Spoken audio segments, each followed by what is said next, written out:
I started the wrong tune, which was normally the tune for my Silburn show. That is the one with the red chair. Well, not the red chair. So I started it on that one there. So that was the reason why you heard a different tune. I must say. I want to thank you so much for joining those on Facebook, those on YouTube, those on Instagram, and those on let's say those on TikTok as well.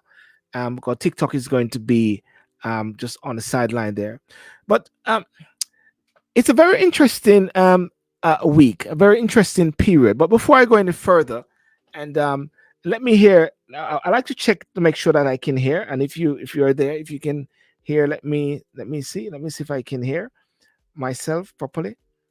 Yep. Here, I like to check, make sure that I can hear myself very clearly. Saturday night, Talking Sip. And Talking Sip Saturday night is about what you're going to drink. You got to have something to drink at the same time. And I'm a stickler for red wine, but I'm not going to have too much red wine because I like to be sane for church tomorrow. But just a little tip there. Jesus turned water into wine.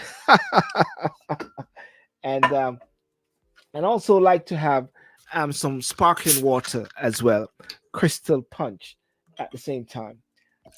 So let's put some water there as well, and you can tell me like what you're drinking, if you're drinking anything tonight, and just saying hi to the persons on TikTok, and say hi to the persons on also on YouTube, Facebook, and thank you so much.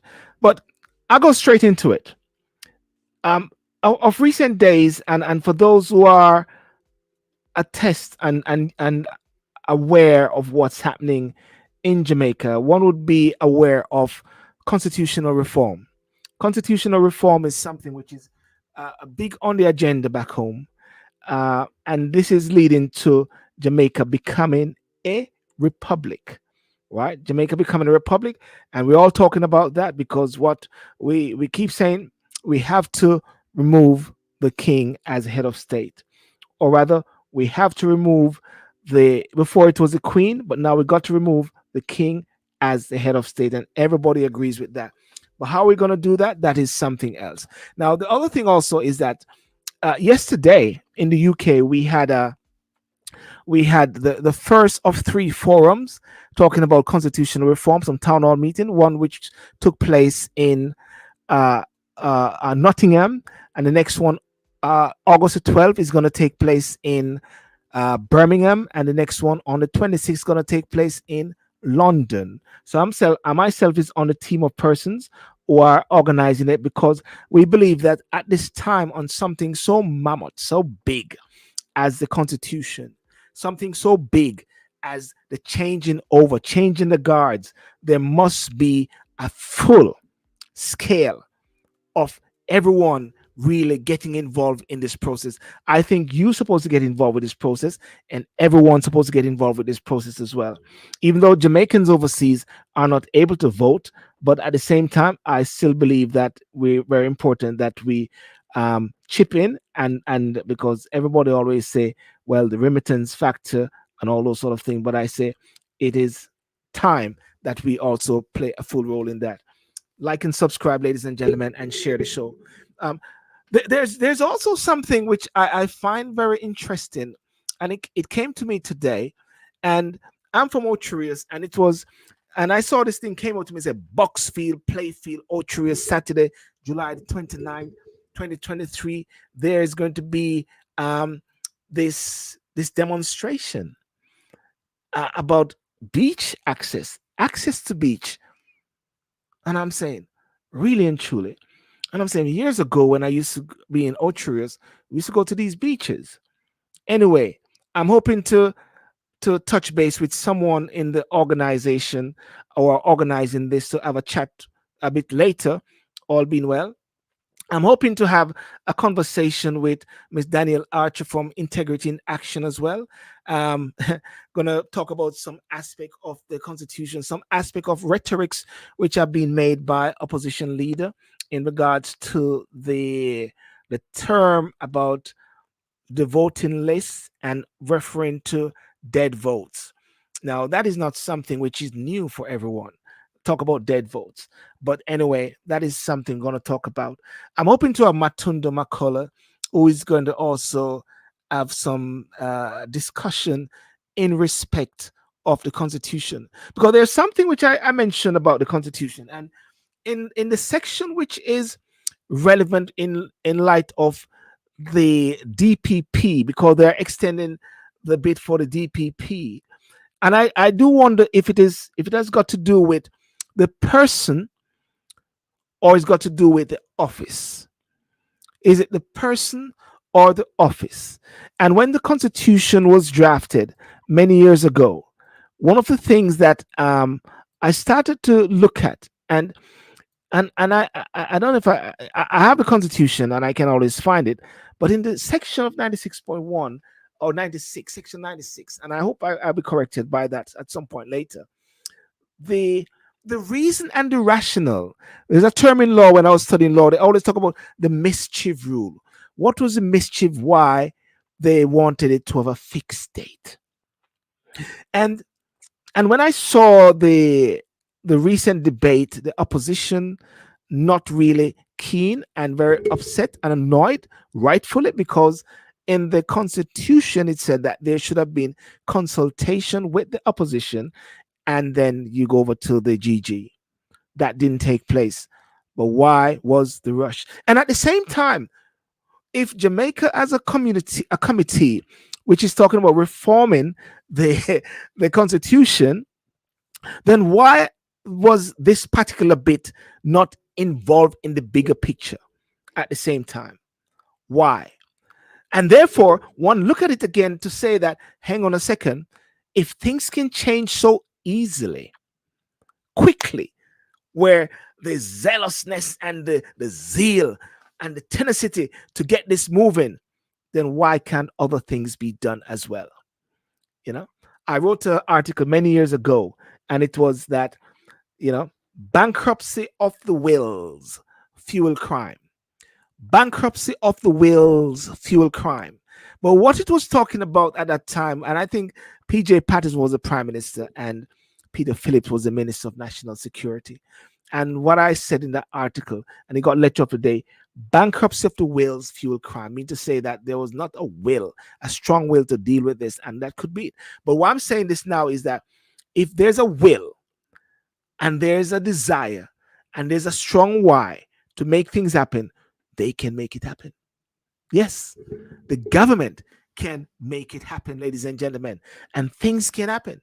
And I need to also say this because I, I believe when the likes of Martin Luther King, I believe when the likes of Malcolm X, I believe when the likes of Marcus Garvey, I believe when the likes of all these former heroes, former activists, when they're around, they weren't about and just talking about all the nice things, all the positive things, all the things that make you go gooey inside. They were actually trying to make changes because they saw inequality, they saw injustice, they saw unfairness, and they want things to be right for the mankind. And that is why during that period and during that era, so many things happened. You know, so sometimes I'm accused of just saying I'm not promoting the good things being done or the donkey issue or something. Well, I did two videos on the donkey actually in Jamaica. Yes, there are two videos. It's there on TikTok where I say kudos to the prime minister, and so like that I did say that. So therefore I don't think I can be accused of that, but nevertheless sometimes I'm accused of not promoting all the good things, just saying all the bad things. But it is not all the bad things, ladies and gentlemen. It is not all the bad things. It is actually dealing with injustice, dealing with things which are unfair, wanting to see fairness in society for mankind, right? Because as someone said right there, all men are equal. But wait, is it that some are not equal like some? I don't know.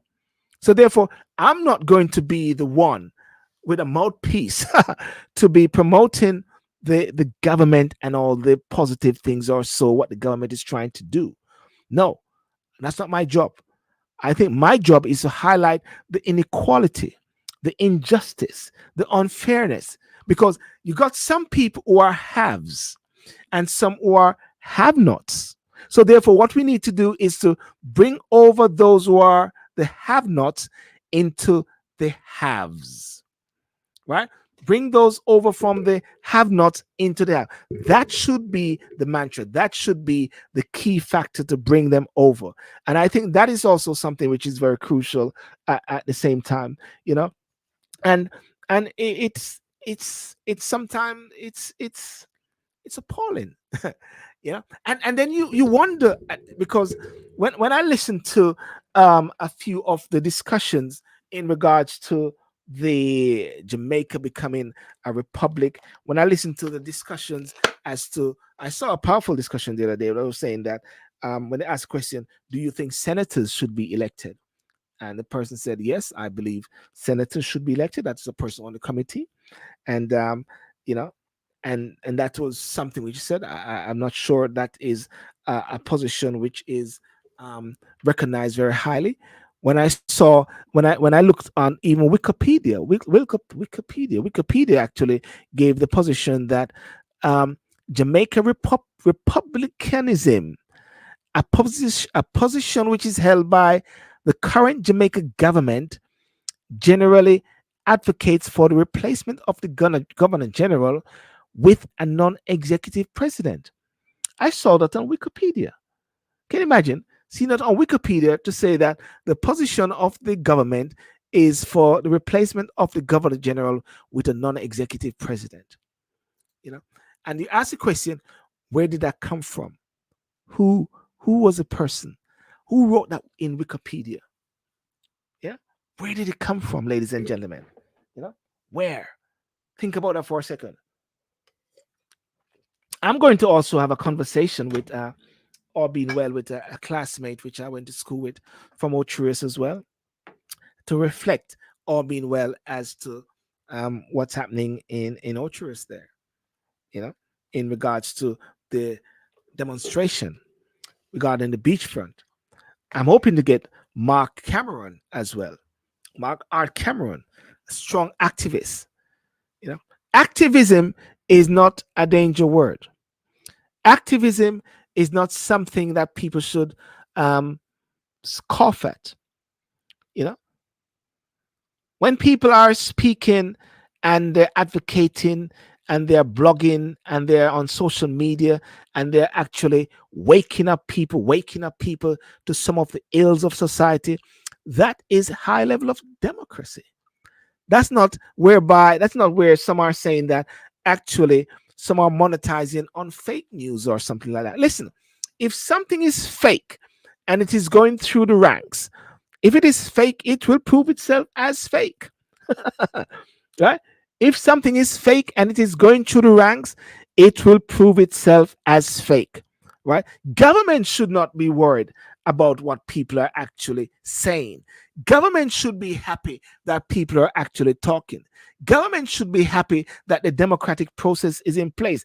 Government should be aware that they are the ones that at the same time develop their platform on social media.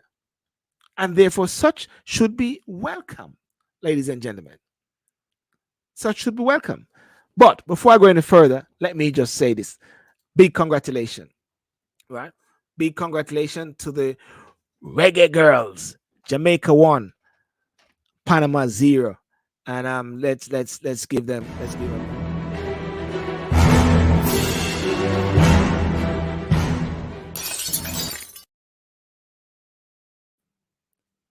Jamaica 1, Panama 0. And the notes which I got, which is in support of it, and it is very simple, and it's on where did I get it? The in regards to what has happened, it is that historic win for Jamaica's women. Historic win for Jamaica's women, ladies and gentlemen. It's a massive historic win, and let me just play some music here.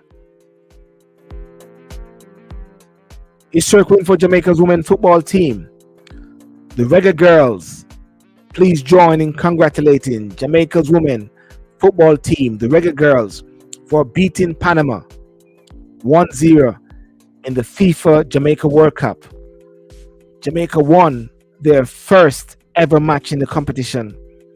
France and Jamaica are joint top of Group F and now face final decisive group matches against Panama and Brazil, respectively, on Wednesday, the 2nd August. Yeah. Congratulations. Yeah. Big congratulations. Let's all have a drink to the Reggae Girls. Bingo. Now that is awesome, ladies and gentlemen. That is awesome. You know, years ago, one would never think about women playing football, but hey, there are women that are playing football. You know, now there's something which is brewing at the same time in Jamaica, and what is brewing is in regards to the extension of the DPP tenure as DPP, right? And it's funny that is happening because in the UK, you're having the present DPP who is seeking to get early retirement. He's not really keen on actually pushing it further. He's actually seeking to resign much early, but some are seeking to go for a long time. Passing the baton. Let me see. DPP UK, passing the baton. Why are we not passing the baton? Why are we holding on to things? Max Hill, the Director of Public Prosecution for England and Wales, succeeding Alistair Sanders as from 1st of November 2018. He was the Independent Review of Tourism, right? Campaign to find a new director. That's what they're saying. Campaign to find a new director. The recruitment campaign to find the next director of public prosecution has launched today. The Attorney General, Right Honourable Victor Prentice, has announced, and this is the UK. The current DPP, Max Hill, will stand down on 31st of October this year at the end of his 5-year term. Announcing the recruitment campaign, Attorney General Right Honourable Victor said, Max Hill has provided the CPS with a strong leadership throughout his tenure as Director of Public Prosecution. He has successfully navigated the challenges. Ladies and gentlemen. And is ready to move on. Right? And the challenges were brought by the pandemic and made significant progress in transforming the organization approach to prosecuting rape and serious sexual offenses. You know, and I'd like to thank him for his service, and I have no doubt he'll be greatly missed by his CPS colleagues. Now, I don't have much information as to this, but I think it would it be not great if someone is resigning and you leave with a good stead. But what I'm actually picking up now is that based on this move for the extension of the Attorney General and I believe the Contractor General, the DPP, and I think the Attorney General, Contractor General, you wonder, is it being created for a person or is it being created for the office, which I said earlier?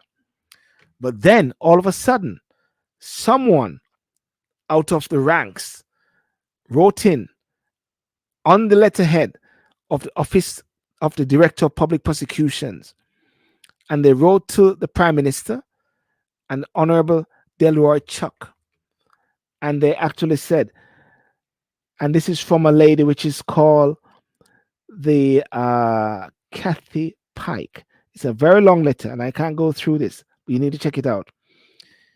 Kathy Ann Pike, Senior Deputy Director of Public Prosecutions.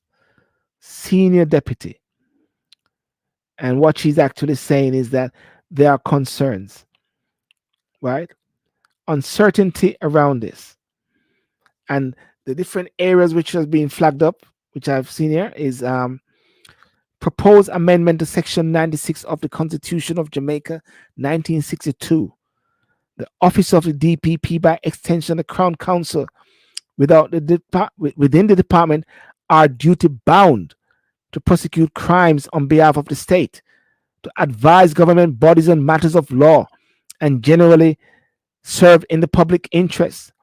This function is of such vital importance that she's moved to respectfully present to the Prime Minister certain critical consideration that affect the amendment of Section 96 of the Constitution in respect of the office of the Director of Public Prosecution at this time.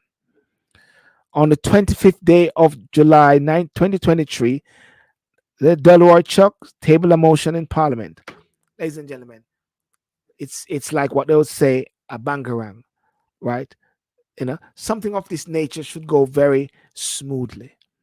Yeah, very smoothly, and not something that take up to a while. But I'm going to go to the Constitution of Jamaica, and I'm going to read the 96.1, because the opposition said they did not know about this. It came onto them like a thief in the night. Constitution Jamaica. And ladies and gentlemen, if you want to find the Constitution of Jamaica, it is simply there on YouTube. Just type onto YouTube and you get the Constitution of Jamaica. 1962, revised 2015, the Constitution of Jamaica. Healthy read, very healthy read. And of course, someone needs to somewhat even summarize some of the areas which are going to be brought into question in regards to Jamaica becoming a republic. And why that is so important, and is that, well, all is important, but it seemed like if one is not careful, one can come in like a thief in the night and try to change up some aspect of it. Hi, Kim, how are you doing? So if I go to the Constitution of a local government, as a matter of fact, local government should have had already. I don't know what's going on.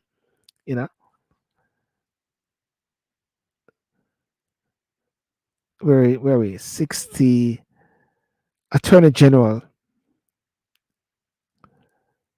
That's not the Attorney General. We don't want the Attorney General. We want the Leader of the Opposition. 60 that session. Constituencies and local government. There's so much, ladies and gentlemen. One need to go into this.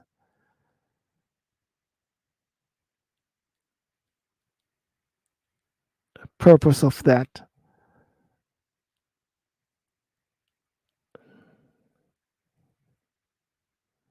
There we are. Cabinet. There's so much. Let me see something here.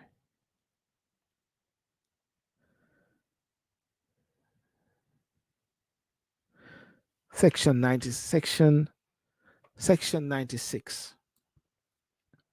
And I'm going to just put it, I'm going to put this up. I'm going to put up section 96 so we can actually read it together. Section 96. Here we are. Section 96 of the Constitution. Share to screen. Here we are.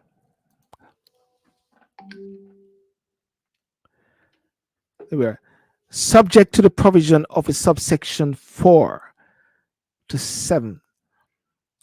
Director of Public shall hold office until he attain the age of 60 years. Now, it's interesting, it says he attained the age, because they weren't thinking that a woman can do that before. But that needs to change. So when they amend it, that should change to say that it is he, she. Now let's not be sexist now, but this was long time, 1962. He said, provided that he may at time resign his office, and the Governor General, acting on the recommendation of the Prime Minister, after consultation with the Leader of the Opposition, may permit a Director of Public Prosecution who has attained the age of 60 years to continue in office until he has attained, or she, such a later age. The key bit there, ladies and gentlemen, is in consultation with the Leader of the Opposition. And that didn't take place. Right? That didn't take place. Now, we want the best for Jamaica. And we want the best for everyone. and therefore things need to be done properly as much as possible. Yeah, you know. But let's talk about the beach access. The beach access, and I'm going to try to get in this demonstration which they're having in Otrius there at present moment, and let's gonna see if we can talk some more about that one there. Let me just wait for a second. Uh,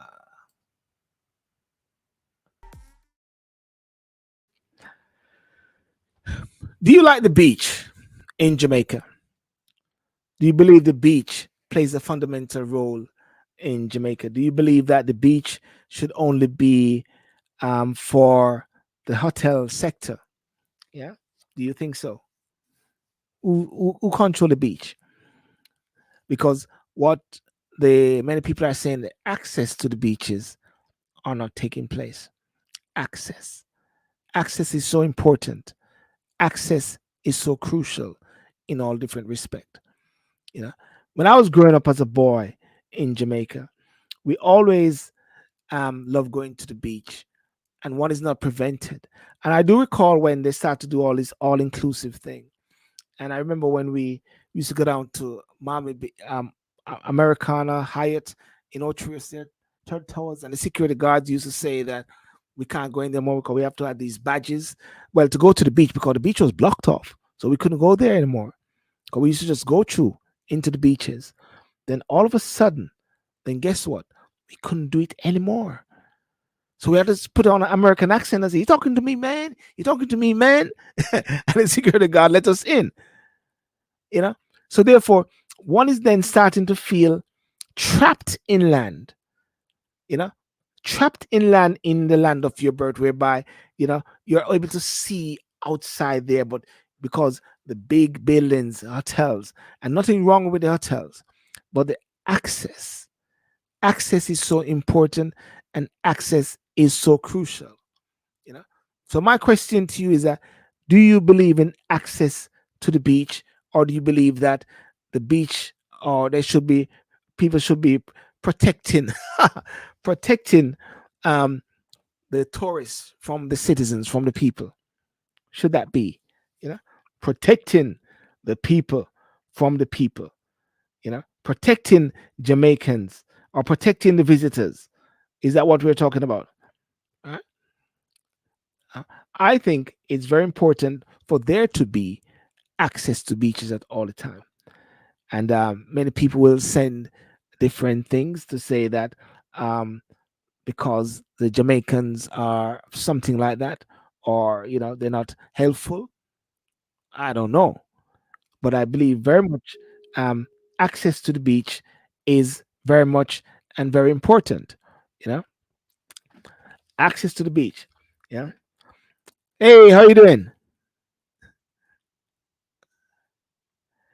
Hi. Oh, your mic is Hi, on. can Hey, you how you hear me? doing? I can hear you loud and direct. Okay, lot of noise in the background as you can see. Well, I can hear you. Chanting and things happening. I, How are you? well, I'm good. I'm good. I was just talking about access to the beach. Repeat I that. was I was just talking about access to the beach. Access to the beach. Yes, absolutely. That's what this is about. For too long, there's just not enough access to the beaches. And finally, we have an organization that has come together with a sole focus on beach access rights, and that Yes. is JABEM. And so the Advocates Network is here to support this effort. Yes. We brought together, the organizations brought together representatives from several beaches across Jamaica. Mm. And these representatives are at the forefront of fighting for this issue. And they have their various stories, including Bob Marley Beach and others. And all of them have the same issue of restricted beach access. Wow. Wow. And so like you're in my hometown of Ocherius. You're in my hometown, Ocherius. Yes, we're at actually at Buckfield Oxfield. in Portugal.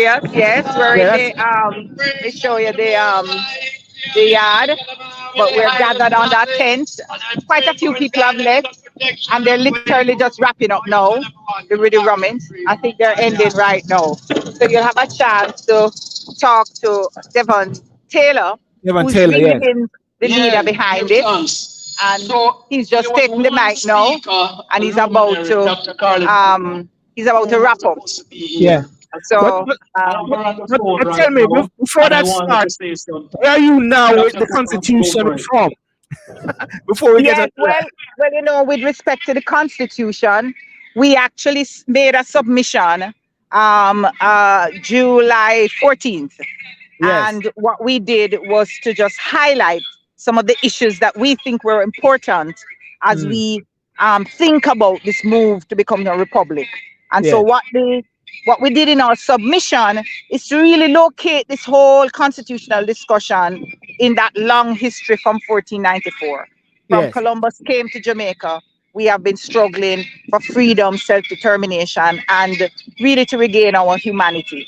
And that's the struggle that we have to somehow continue as we not only frame a different constitution, but we also change the rules, the laws, the institutional arrangements to Yes. reflect who we are and to reflect our will.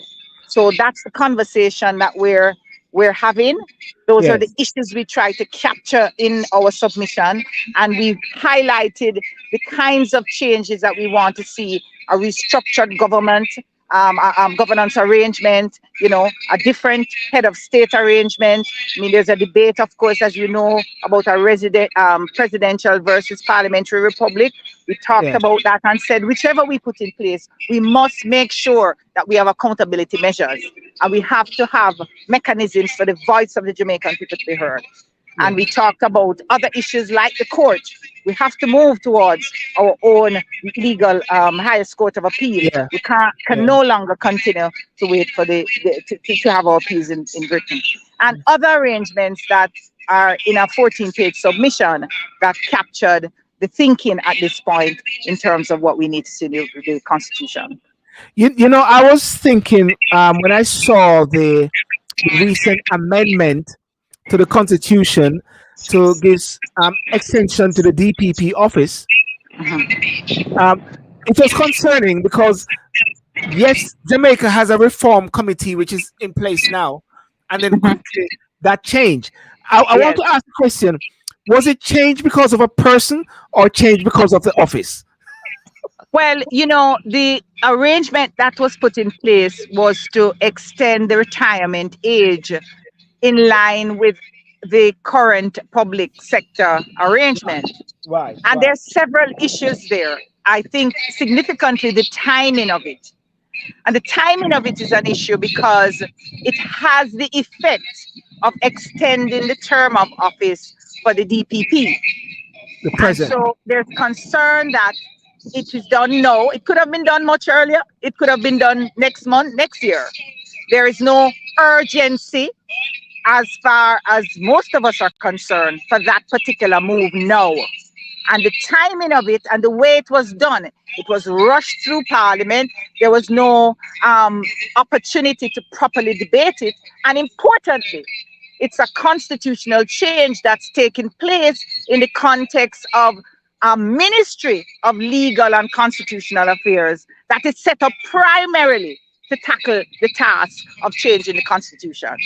And so it begs the question, why make this change outside of that arrangement? What is the urgency?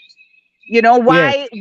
Are you simply sidestepping it? And if it is that you think it is important and the executive has a right to lead legislation and the legislator have a responsibility to respond and so on in the context of running of our country, we need to be very clear that this is Mm, something that couldn't wait for a comprehensive constitutional reform process, which the government said it is going to do. It made it very clear in the terms of reference of the Constitutional Reform Committee that they intend to put a comprehensive constitutional reform process in place. So we don't understand this piecemeal approach. And yeah. so when we did our press release, we expressed those concerns, there's questions. What is the urgency? Why is it? And we reminded the public that the one of the issues on the table that was captured in a human rights report in 2 years, 2021 and 22, the Yes. idea that we're not properly implementing the laws with respect to corruption, right? And Wow. that matter of the prosecution of people involved in corrupt activity is an issue that is outstanding. We have to ask ourselves, why is it? Why is it that the perception, and for many people, the reality, because Jamaica is a small society, we know, right, Yes. that there are these corrupt practices in place and in train, and we've not been able to put anyone successfully before the court on this matter. So these are outstanding issues, and it has sparked a lot of speculation of what Yeah. of the timeliness and the rush, what people conceive are now calling a kind of Nicodemus piece of legislation. Like a thief in the night. So, but Yeah, what it is actually showing though is that if a government has the will to do something, they can do it. you repeat that. If a government has the will to do something, they can do it. Absolutely, it does speak. And yeah, I'm glad you raised that point, because recently you might have heard that there was a report with respect to the attendance of our members of parliament, in terms of the record, and of the 100 and odd sitting in parliament, there are parliamentarians that sat for less than 10 sittings, and Yes. we find this unacceptable. But when you look at the rules, including the reference to the Constitution that says if members of parliament are absent from sittings of parliament, they can vacate their seats, right? But when you look at the language, it is very, very difficult to be able to prosecute that issue, because of the way it's written and the language and so on and so on. So we said, listen, it's very simple. Clean up the House rules, because the Constitution reference Section 81, I think, of the House rules, and says, these kinds of ways in which, if you are missing from Parliament, you can vacate your seat. Now, if you really want to empower people, if you're serious about good governance, do that. That's not hard. You don't need a referendum to clean up the rules with respect to members of parliament going to parliament to represent the people's business. And importantly, we have now more than tripled the salaries of these parliamentarians, and therefore we think we have a right to say, do your work, and if you don't do it well, if you don't go to parliament and represent our will, you really should vacate your seat. Yeah. It's a very interesting moment, and it's a very interesting time in Jamaica. And I believe, do you see that people are getting very much involved in the constitutional discussion, the town hall, and all those sort of things? Are people are being more? I know you have things in the background there. But can you hear Yes, me? I'm hearing. Yes, Yeah, I'm hearing you. yeah. Do you think that people are getting involved? People are more aware of what is happening. Yes, I think so. I think the more programs like Mm, yours talk about these issues, the social media is a big asset at our fingertips these days. We have been sharing a lot of press releases. That goes it goes wide and far, and we have ongoing kind of conversations. In fact, the musicians are now in on it. In yes. fact, at we had recently Reggae Sound Splash and so on, and had the musicians singing and Yeah. talking about what is happening in Jamaica. So the word is out that we have to do better, and I'm trying to get Devon's attention You never so that attention. he can come, but he's just wrapping up, and he's not seeing me. So tell But me, you're all over the place, man. well, sorry. You're all over the place. You're with us last night in Nottingham in the UK. Yeah, well, With our UK. in last night was a little more orderly. I was in a controlled environment. Tonight I am not, but it's all for the same good. They're all related. We have to look again at our rules and our laws, and the Constitution being the highest. But this Beach Access Control Act that we have is something that has to change. And part of this advocacy is about making sure that we have a different Beach Control Act. In fact, we need to call it a Beach Access Act, because the very name speaks to the fact that it's about controlling access to the beach. And it's not seen and written as if it's a right for people. So these are the issues that have brought us here together today. Yes. And most people have left. We're at the tail end of it, and so Should they you're sitting here in the field, should trying they to not get have, away from the yeah. noise. Yes. Should they not have had it on the beach? In on the beach. Boy, you're right. We should have been on the beach, but I guess we wanted to find a place where we could gather and set up the thing. In fact, part of the problem is access. So Access again. setting up something like this on the beach is about inadequate access. Yes. Now I tell you, I'm very warm. It's a warm feeling because where you are now is where I used to hang out as a boy in Jamaica. Sorry. Where you are now is where I used to hang out as a boy in Oh, Ocho. I'm from yeah, Ocho, Buckfield. Yeah, Boxfield. yeah, yeah. My wife is from Boxfield as well. You know. Buckfield. Yes. Nice. Yes. Yeah. So But it's yeah. well, you probably know the beach access issues from your own Yes. experience, Yes. because people have said that a lot of areas now there's virtually no access, and people have Mm, pretty much accepted it. So that's part of this issue, that we're coming to a place, a part of Jamaica in which there's virtually no access, and unfortunately there's a kind of acceptance of it, that this is the nature of a tourism product. But it doesn't have to be. If you look across the Caribbean, you see a different expression of people's access and the tourism product. Did you So it's really how we put this together. what's the best comparison then? Is it Barbados or Saint Lucia? Which country has that access? Which which one of those Caribbean countries Yes. have the access along with the even though the hotels? Which Caribbean country has the access to the beaches? It's several of them. Several of them. In fact, Trinidad and Tobago is one of those that are very serious about their access. And there's been a fight from the 70s over this. And this matter settled long time in Trinidad and Tobago. And so Trinidad and Tobago, there's very little. I don't think there's any of these all-inclusive type sprawls on the beach, because they've made up their mind as a people that they want right of access to their beaches. And so they have a different expression of tourism. Carnival is their biggest tourism draw, and that's how Yeah. they've decided they want to handle this issue. There are several other Caribbean countries that make sure that people have access to the beach.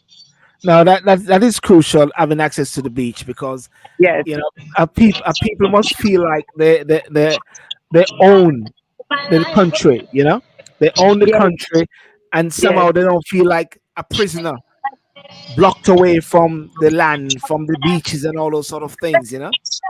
yes, Listen, yeah. I sorry, go on.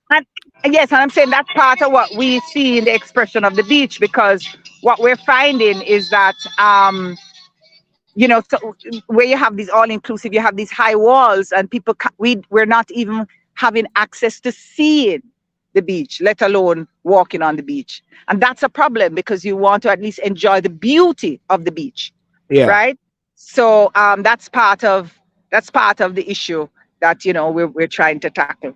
So I just got the attention of Devon Taylor, so Yes. he's here, and he can give you his own take on what has happened here today. This is Okay. Devon. So Devon Greetings, Taylor, my how are brother. you? How you doing? I'm cool. Are you a Ochi man? You're a Ochi man? Yeah, I'm a Steertown man, just 3 miles out, Yeah, man.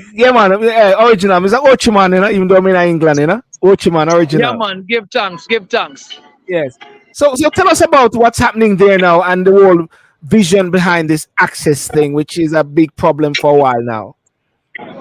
Yeah, so as Jamaica have some colonial hangover laws, on the books. Yes. And those laws are now, interwoven into the economic fabric of how the country runs. Yes. And so it's a colonial capitalist kind of a agenda that basically sell off all the lands that adjoins the foreshore, and as Yes. a result, it displaces individuals, fisher folks, vendors, what I mean, and just the ordinary citizens. So the law basically fundamentally states that we do not have Jamaicans have no general rights of access to the foreshore, Yeah. no rights to swim, no rights to fish, and that all and the foreshore is a possession of the crown. So the foreshore is owned by the crown, and Jamaicans don't have no right to access. So that's 1956 law, and it's still on the books. So the outcome of that is that once those properties are sold, Jamaica no longer can access the space. And Wow. they're been selling out like, hot bread, if I would say. So Mm. of the 493 miles around the island, only 2.8 miles is accessible to the public. Only 2.8 miles. So we have a problem. It's 0.6% of the coastline that Jamaica can access. And in this age, that is unacceptable. So we're pulling together a movement, the Yes. Jamaica Beach Birthright Environmental Movement, and we are fighting on all fronts. We are in the court, so there's a legal side to it, and we are driving this advocacy, that spreading the information, demanding legislative change, demands constitutional change when it comes down to beach access, and just giving the general population the education that they need, to understand their reality, to join in to say in 2023 it is unacceptable. So can I ask a question? Can I ask you a question? How much are Jamaicans aware of this and they're on board with your advocacy, or you're doing a lot of public awareness at the same time? So yes, we're doing a lot of public awareness. Jamaicans in large are not aware of this legislation. Jamaicans are not aware that the law, the interpretation of the law, is that you have no access rights. Wow. You don't have any rights to swim, no right to bathe, no right to walk along the foreshore, and no rights to fish. Most Jamaicans don't know that. So, we're trying to really, climb a steep curve here and disseminate this information as fast as we can. Yeah. Because if we don't do so, we're going to really lose more. Yes. And we're using the Prescription Act of 1882 to Yeah. hold on to a Yeah. couple pieces. Yeah. You know what I mean? So that's basically what we're doing right now. Is a lot of advocacy.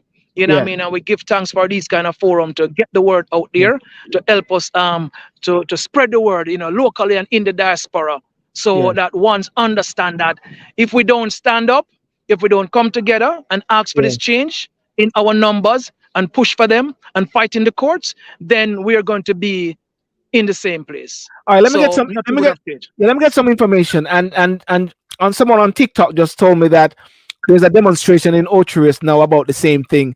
So I want to say to the person, well, I'm actually talking to Mr. Taylor, who's involved with the demonstration in Ocherous. Mr. Taylor, before you go, I want to get some information. How can people get involved? Is there a website or so, or some contact? What's the best thing? I want to write it down and then. Yeah. I mean, if they visit our website, Yeah. jabem.org, JAABEEM. yes, jabem.org, then they will be able to access all the content and find all the contact information. So we're on Instagram, jabem, Facebook, jabem, and we're also on Twitter. They can find us there. They can email us at info.jabem@gmail.com. Jabem@gmail.com. Yeah, because I'll put that up at the same time there. Because a couple of my brethren, one of them's hopefully to come on from Boxfield, who live in Boxfield as well, to talk about it. He's going to walk down there, as a matter of fact, to check it out. You see, brethren, I must say that a lot of people are not happy about this, even though sometimes people try to justify to say that they're bringing tourism that they're bringing tourism into the country by virtue of All such. right. You know. Let's see you Hello. know on the 31st. All right. Yeah, Yeah. man. Give thanks. Yeah. Yeah. Yeah, man. Oh, Bless. oh, yeah, oh One yeah. Big up the family people. here. Them. Yeah, man. Give thanks. Big up. Yes. Big up. Big up. These are Yeah, Ochi man. people. These are Ochi people. Yeah. Yeah, no, these are from Bull Bay, St. Thomas. We have Group the base. whole island spread across today. We pull Yes. all the communities that has been impacted, from displacement into one space, to kind of share their pain with the nation. So I'm hoping that that's out there now and one need to know, be soul searching. You know what I mean? We need to get involved with this because this is a movement of the people. So Yeah. therefore, from the diaspora perspective, I'll put up the website, which is www.jabeam.org, and that is it running across the screen there now. Is that it? Let me see. In the That's it. background. That's it. Jabeam.org. Yeah. Can you see that? Yes, let me get it for you. I'm going to show you. Yeah, man. All right, Yeah. proper. Can you see? Yes. Yeah. Can you see? Jabeam.org. Yeah. I put it up there. Yeah. Uh.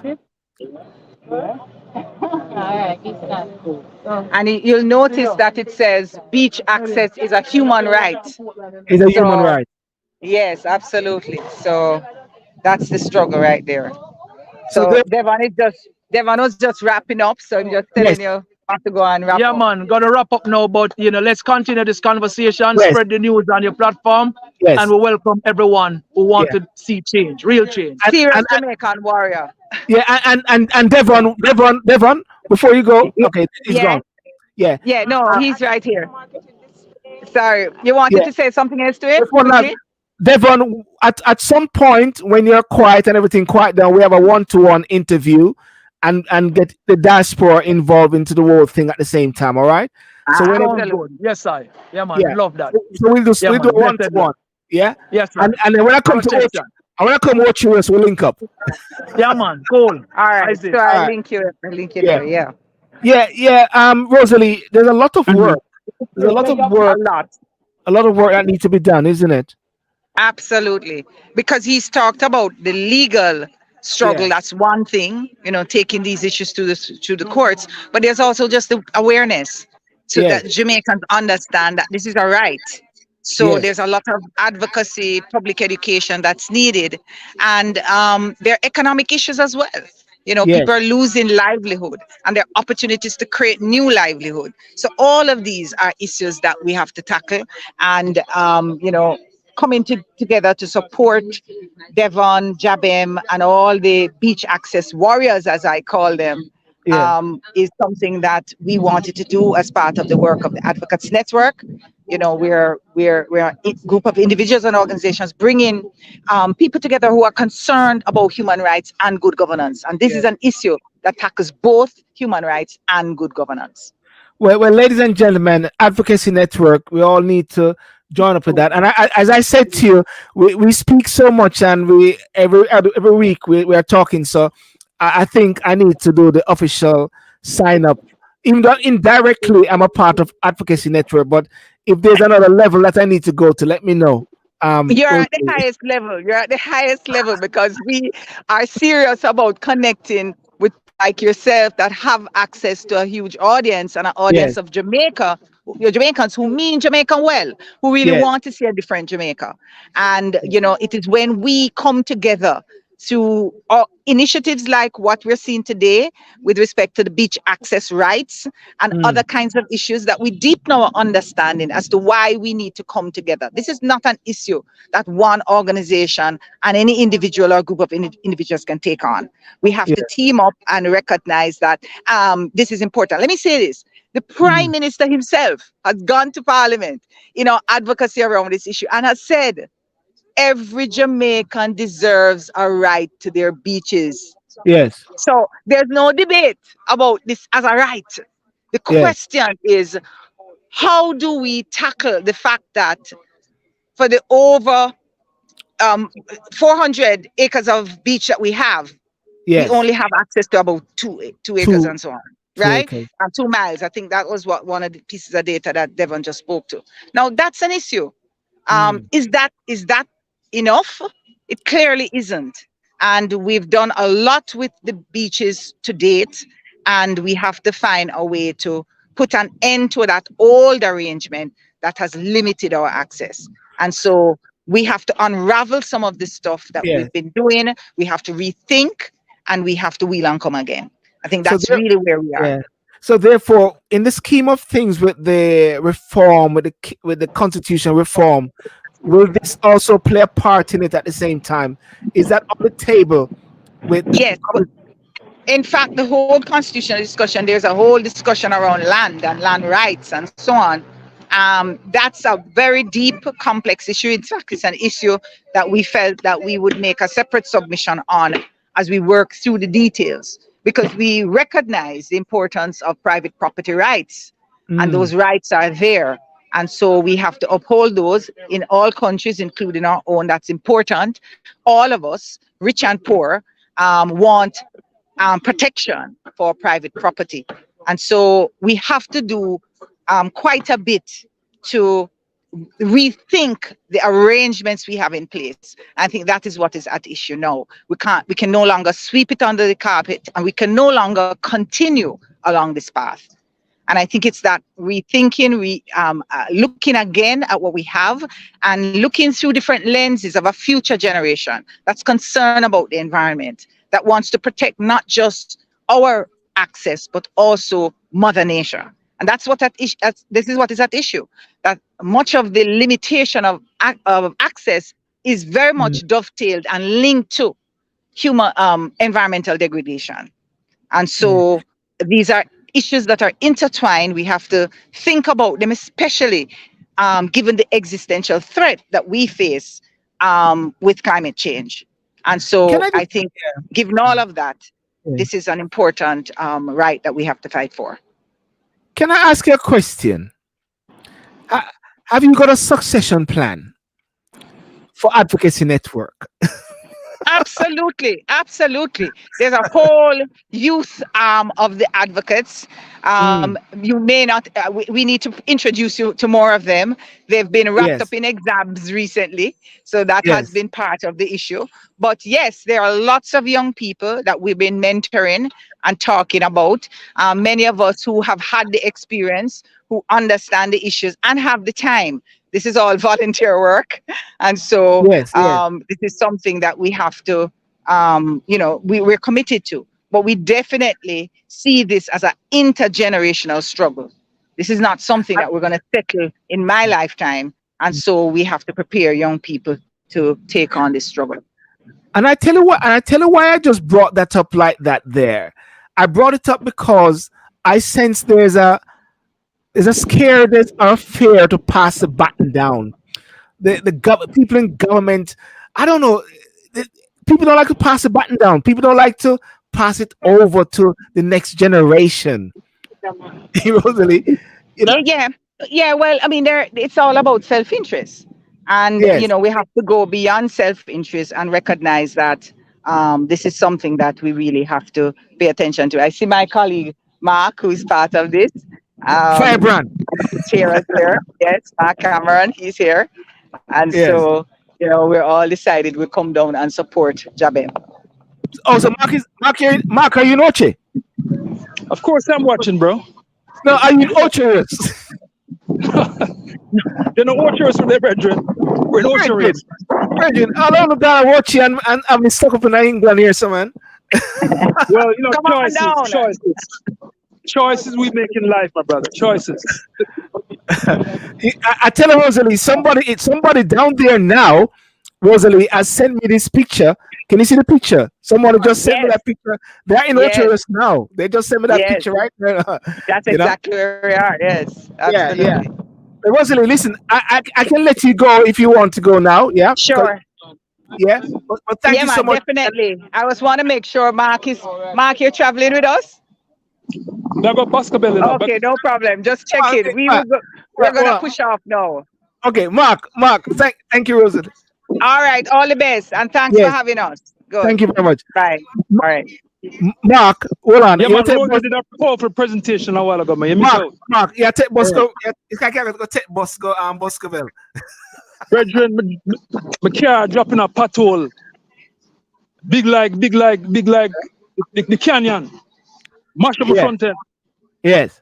But yet still they gave themselves a raise of 300%. Yeah. One second, Mark. 1 second. 1 second, Mark. Ashraf, you said something? No, no. She has been on for a long time, and she just gone. The pity. Yeah, yeah.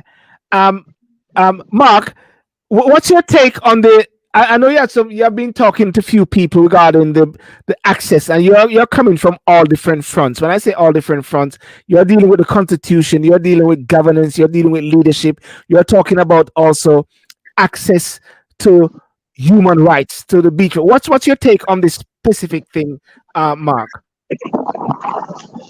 Well, I mean, protest is a sign that the government is not aligned with the people. That's why people protest. Yes. There's a lot of ignorance as well in Jamaica. A lot of Jamaicans are not aware of what's going on in their name because the government is not utilizing its resources to inform the people of decisions that they're making on their behalf. So we're not getting a full picture. So sometimes when you might have these gatherings of activists getting together, most Jamaicans are not aware of what's going on because they are not aware. Yes. And it's responsibility of government to make people aware of what's going on in their name, and they're not doing that because it doesn't work for their agenda, and their agenda is not necessarily in the interest of Jamaican people. Yes. So it's an uphill battle. Sometimes you question your sanity. Like, why the hell are you doing this? Why are you? It is such a monumental task to take on a system that is so entrenched, that is so well funded to continue their diabolical agenda. But God willing, and getting the people more aware of Jamaica is very cognizant of the fact that information is important. So we are going on an information campaign around the country. Yes. To see how best we can galvanize Jamaican people into making better choices. So Mark, so do you believe then in a way that the authorities are not in sync with the people, but also the hotels, which also bring in foreign exchange? I don't know how much it brings into the country, but they're also working against the people. Not enough. The foreign entities are well paid with by cheap labor, huge concessions by the government, and we know that there's corruption. So we because there's no transparency, we're not sure of the level of corruption that allows the kinds of development we see in the context of NEPA, even NEPA approving certain projects. Now NEPA is also under the portfolio of the Prime Minister, so he could actually overrule a NEPA, which is why we call at Up Jamaica, we call for an independent NEPA with prosecutorial powers that serve the Jamaican people and not the interests, not the government interests. Because you have to understand something, when you talk about government, it's not about the people. We do not have a government by the people for the people. So, it sounds kind of weird to say, to how I present it, but we're not governed by the people. We are governed by special interests in the name of the people. And that is a problem that we're having right now in our country today and all over the world. A lot of the governments today, these days are controlled by a few people, and we're just pawns in their game, So, and if you try too hard, they'll take you out, Yeah. Because they are, after all, they are wicked people, Yeah. But if you're born for hang, you can't drown. Yeah. So, let me just ask one second. What are you saying? Ashraf, you're saying something? Didn't we used to have independent environmental bodies that would work alongside NEPA? Because I remember when a particular politician had a piece that promoted, he said to do nothing when they realized he was chopping down all of those things to plant what he wanted, and NEPA, along with some independent environmentalists, went in and actually had a 99-year lease. on that piece of property, and it Mm. was bought by the independent environmentalists alongside NEPA. So we no longer have independent environmentalists. Yeah. Mark. No, So, no, no, no. You have independent environmentalists. When I say yeah. independent, with absolutely no powers, you can be independent all you want. You can talk all you want. Government structure and government agendas cannot be circumvented by independent act. I'm an independent environmentalist. Yeah. NEPA is not, but NEPA is an arm of the government that is not Yeah. independent.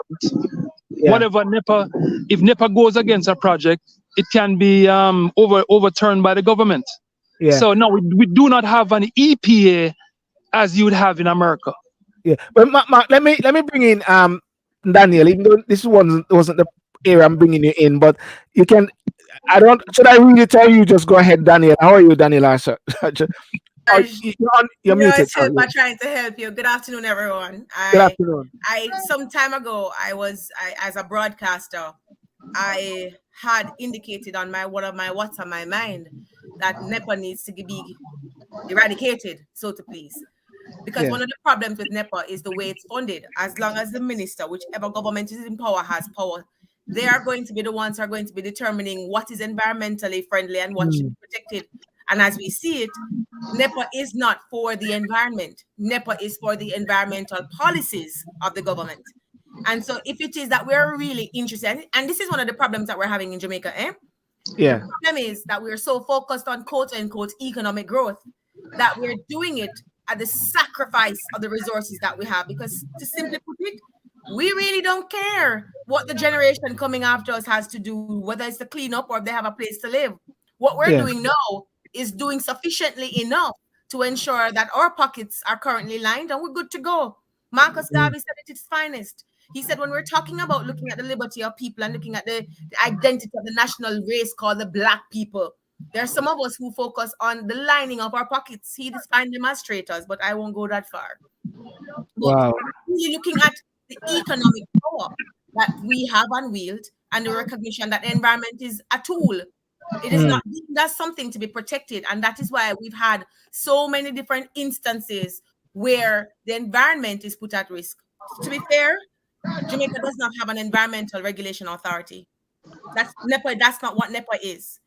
Yeah. And if you look at the green paper that Jamaica that was issued in 2010, you would recognize that in order for us to improve our environmental quality and protection, what Jamaica needs is not NEPA. Jamaica needs an environmental regulation authority. NEPA is responsive. It is not. It does not. It's reactive rather. It's not responsive. So it does not and has no intention and will never have the intention of protecting the environment in Jamaica. What it does is advance the environmental policies of the day, whether it is to secure mining or to make it look or appear that there's some environmental protection. Because you're talking about this situation with the mobile zoo. We have monkeys that don't belong here. Just today, somebody showed me a picture of a monkey on Treasure Beach. Now, let's be real. Are you kidding me? That we don't even have a policy that educates our people that when you're bringing these animals, you're looking to destroy Jamaica? As soon as you step up in a foreign, you see the sign, do not bring in these things. But guess what? Yeah. We don't really care. We have open borders. Anybody who lives in Jamaica will appreciate that not all our borders are protected. Many of these animals come in on a fishing boat. Who's regulating that? Just asking for it. So the point I'm making, we don't take environmental regulation seriously. We exploit our beaches. Locals can't go on beaches. Nobody cares. Nobody cares that locals can't enjoy the environment. Who cares? It's all about money. And if locals can't enjoy the environment, we rape the environment until we can't do it anymore like we did with bauxite. When bauxite done, look at St. Elizabeth and look at Mandeville. It done. What is happening in Mandeville? A high crime rate. Why? Because there's not much employment anymore. Bauxite companies aren't taking on anybody. The glorious areas that we used to live in, Ingleside, and all those areas where we used to say was for the expats. Everybody moving, who move in. The houses are not as glorious as they used to be. Let's face it. The environment is a tool for our government. And until the people are educated as to the importance of the environment, what you have now is what you're gonna get. Sorry. So therefore, just touching base with what Rosalie was on and Mr. Taylor about access to the beachfront. That's also another major thing, isn't it? But it's all part of environmental regulation and recognizing that people participation is not just about you giving a law, but allowing the people to enjoy the environment so that they can understand how important it is. If people can't go beach, if people can't go river, if people can't enjoy the environment, how are they going to protect it? How are they going to understand the value to it? You know, you didn't call me on to start on this. I know that. Sorry, because this is one of my pet peeves, eh? This is really one of my personal pet peeves as a citizen, recognizing that we really don't have an environmental regulation authority. And I made this point on when I was co-host on Nationwide this morning on the 13th of November 2020. I made this point at that time because we had several situations where NEPA was not responsive, and I was just very frustrated. So to my mind, that was 2020. This is 2023, and no steps have been taken either since then or in recognition of what Professor Clayton has said about us needing an environmental authority, regulation authority. So we're just talking to the wind. I mean, this conversation is really just venting and frustration for those of us who think that there's a future. So therefore, Daniel, we're just going around in circles. We're going around in circles. No circle. Not even circle. Circle means that you come back and you start to the same place. We're not moving. Okay, Mark, you got to go. Mark, what are you saying before I let you go, Mark? I don't want to do anything with Mark, okay. Mark, see you later. You get the bus to Bell now, yeah? No, I'm heading to Boscobel right now. But there's a gentleman now. There's a gentleman here who organized the beach protests. I think I spoke to him, Mr. Taylor. Oh, you spoke to him already? Yeah, we had a long chat. We had a long chat. Okay, cool. Yeah. Okay, Mark. We talk, Mark, yeah? Yeah, so we're not a struggle, brethren. We're not stop. We're not ease up. I mean, the whole Jamaica needs a complete overhaul, okay? And I'm not saying this to be, facetious or whatever, but we're really in bad shape, brethren. I mean, and in all areas of governance, our people, the minds of our people, everything needs an overhaul, because, and the slide we're on, if we don't deal with it right now, I don't know if the next generation will understand where we were, because they'll accept the dysfunction where we are right now because they don't know any better. Yes. But a man like me now, I'm 62, so I know how things can be. I just came from Reggae Falls, and they talk about doing development. Brethren, I'm going to send you some videos of the destruction of that whole area outside of the waterfalls. I went to also passed by Blue Lagoon. Yeah. And they've actually put a fence across so you can't walk into a road. You can't walk across there, and it's a public access. All right. But I tested it. Yeah. I went over there with the fence. And the brother said, "Sorry, you don't see the fence." I said, "Yeah, I see the fence, but we can't step over the fence." So we step over the fence. And I dared him to tell me something he can't go over the fence. That me want him to do. Yeah. So, it's a struggle. It's a struggle, and we are going to continue. Yeah. We're not ease up on that. All right, Mark, we touch base and see you in Boscobel. That's where I got married, actually, in Boscobel. Yeah, man, and to all the people that were in the fight, Yeah. All right. Respect and keep it up, yeah? Yeah, man, respect. Right. Cool. Take care. Bye. Cheers. Right.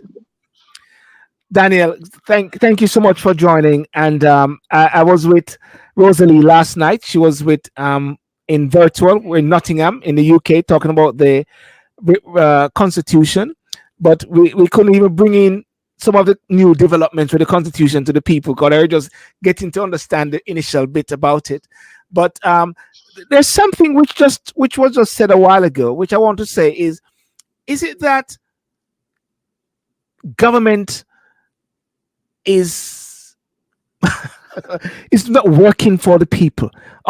Is it that they're in a section by themselves where they believe they're doing great things? And someone said to me today, "Simple, you need to post positive things about Jamaica, and you can't just speak all these." I said, "Bridget, but I'm an activist. I can't just talk about all the nice things, and I'm not a mouthpiece for the government."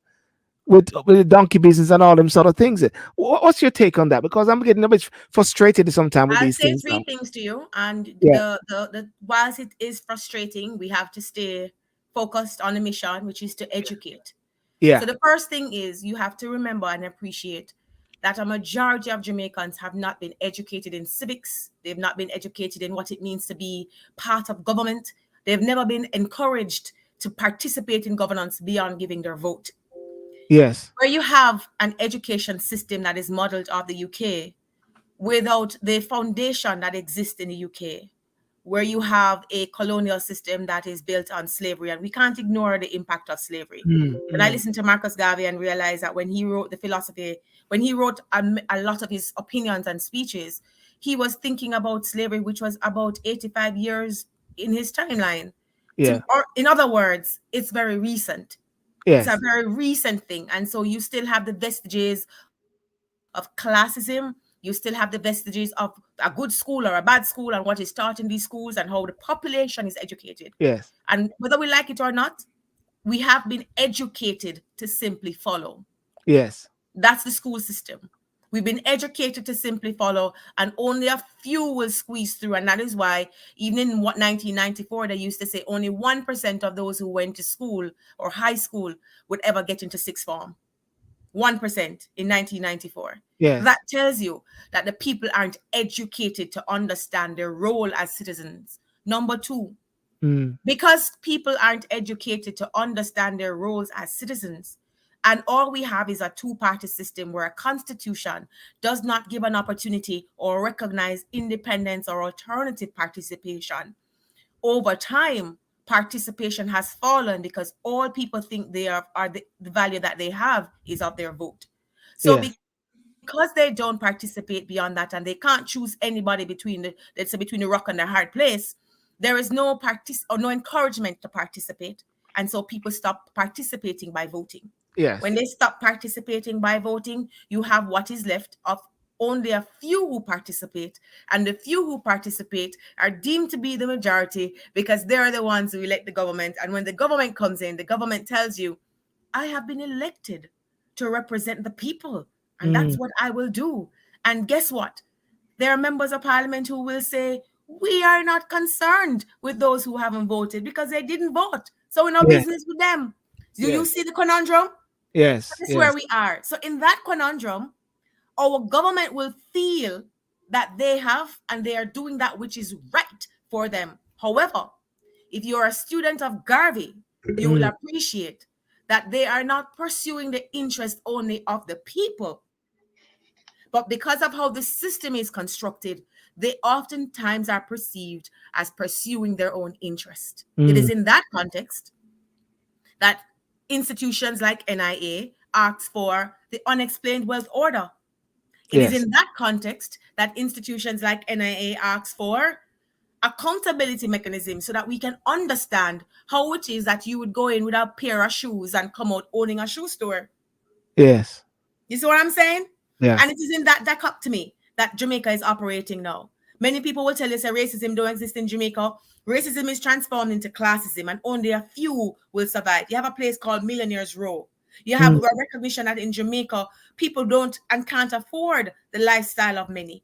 The illusion is that it is no problem. The Jamaica, no problem, man. But we've passed that. We have mm, many problems, but the problems are manufactured. People will say the problems are manufactured. They don't really exist. mm, But the dirty tough.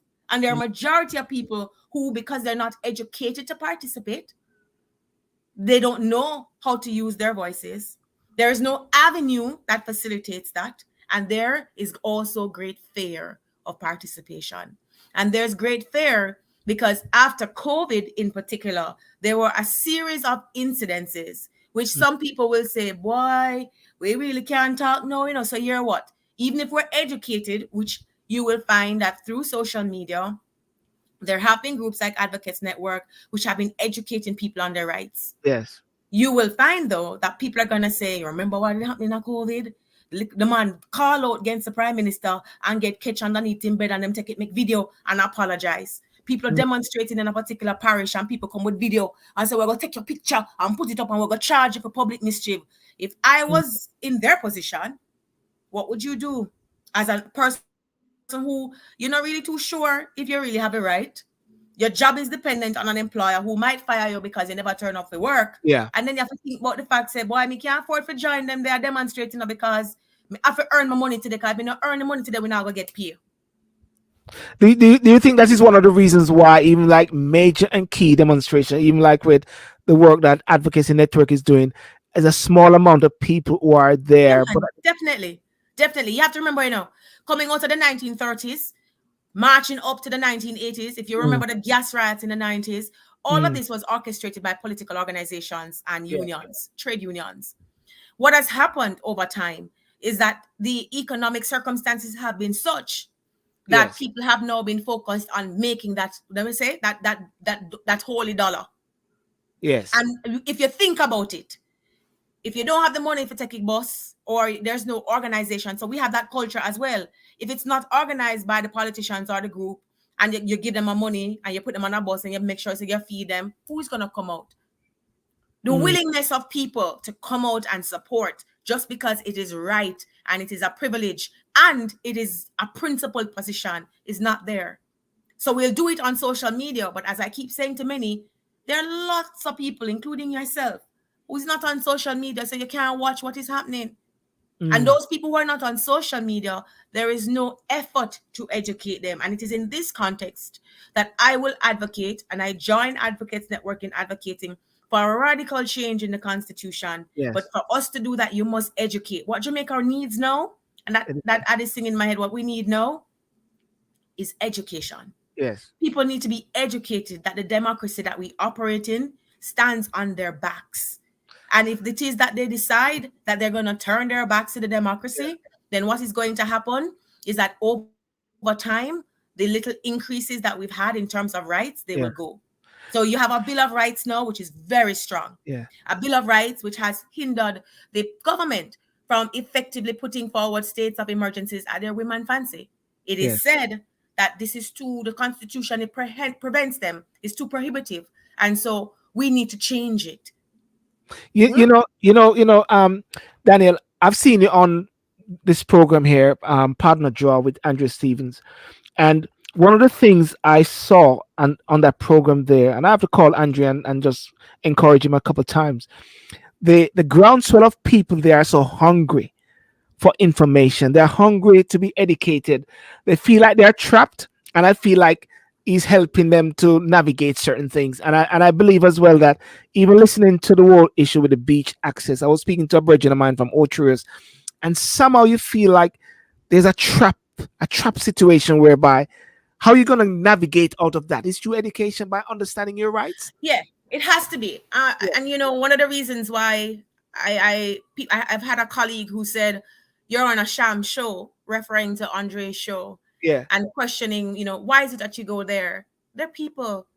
You don't ignore people. People yeah, want information. And my job as an attorney foremost is to ensure that people's rights are protected. yeah, And as principal director of NIA is to ensure that people understand what it means when we talk about accountability, transparency, yes, what we yes, mean when we talk about integrity. And yes, so if people don't know, let's get this, let's understand how important this knowledge is. yes, As yes, a student of Garvey, I have appreciated that the quest for knowledge is not just in the books. Yeah. Many mm, of us can go to school and we like to tell people, say, you're educated because you have a degree or you have a master's. But true education, as he says, lies outside of the schoolroom. Many of our yes, people did not go to school.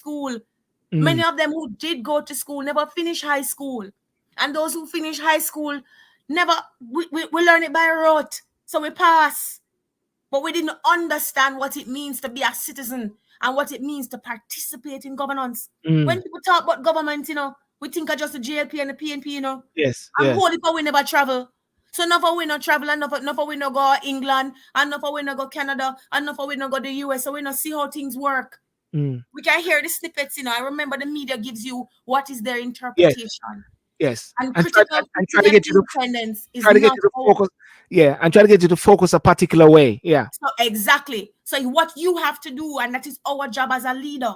Our job as leaders is not to tell people just mm, what we want them to understand, but it's to open the door so that they have the information, so that they can independently decide what to do.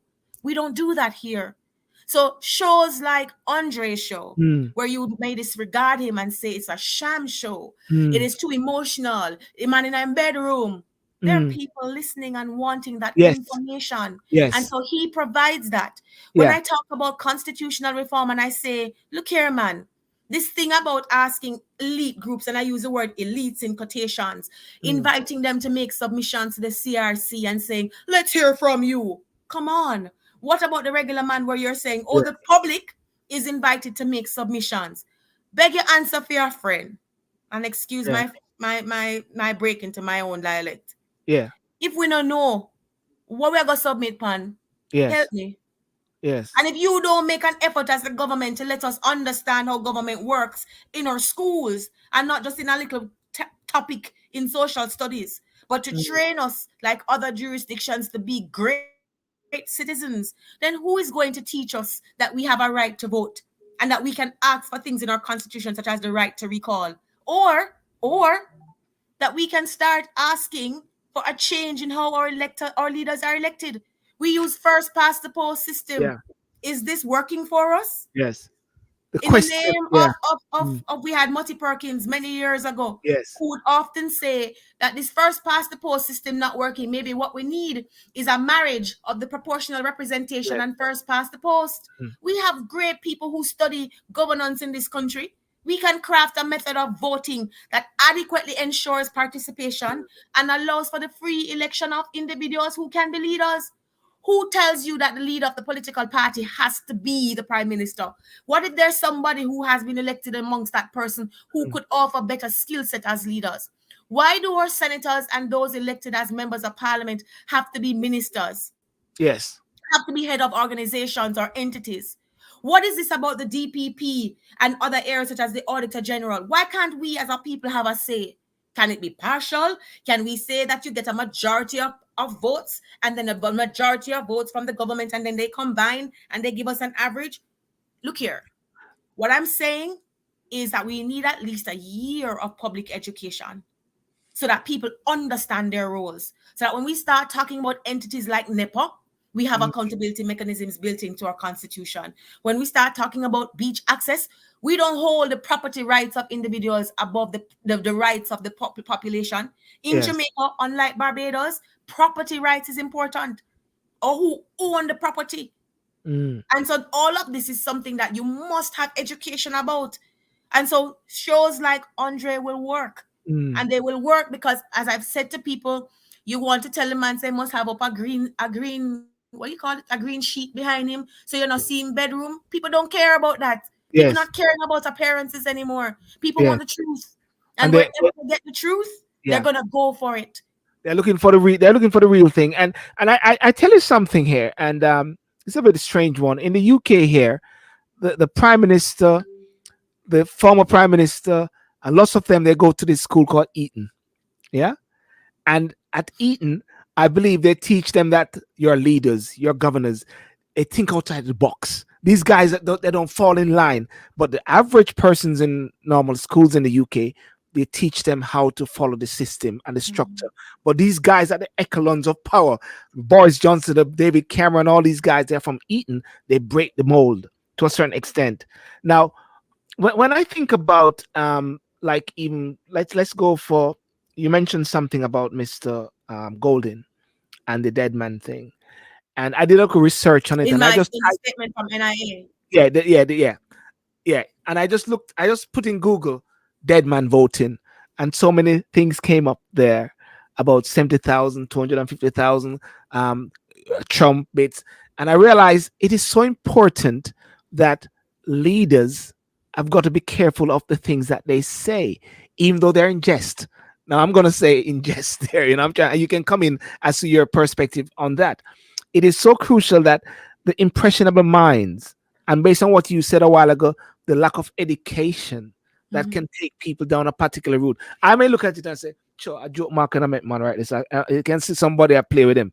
What's your take on this, Daniel? Because I this agree is with about, you. As a leader, you must divest yourself of your personality. It's one of yeah, the fundamental things. It means that you don't attack individuals when they disagree with you. Yeah. It means that even when certain persons are jading or shading you, particularly in a presentation or on the platform, you don't yield to it. And it also requires that as a leader, you're always eternally conscious of Yes. your context, your audience, and your circumstance. Context, audience, and Mm. circumstance. The two C's and the A. Why? You must appreciate where you're coming from for context. So Yeah. our context has been an era where we've had votings by persons who have been in the graveyards.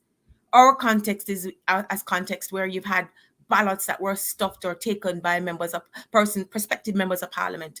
In Yes. an era where you had somebody like Danville Walker who had to come in as electoral director at the electoral commission, Mm. and he has written and spoken about what he saw there when he had to clean it up and try to make sure, in along with the Carter Center, to ensure that we had free and fair elections in Jamaica. Mm. Cafe Citizens for Free and Fair Elections was started because of the experience that we've had. So as a leader, you must be mindful the context that you're operating Mm. in and the fact that you as the leader will say something and those who follow you, because remember that's how they're taught.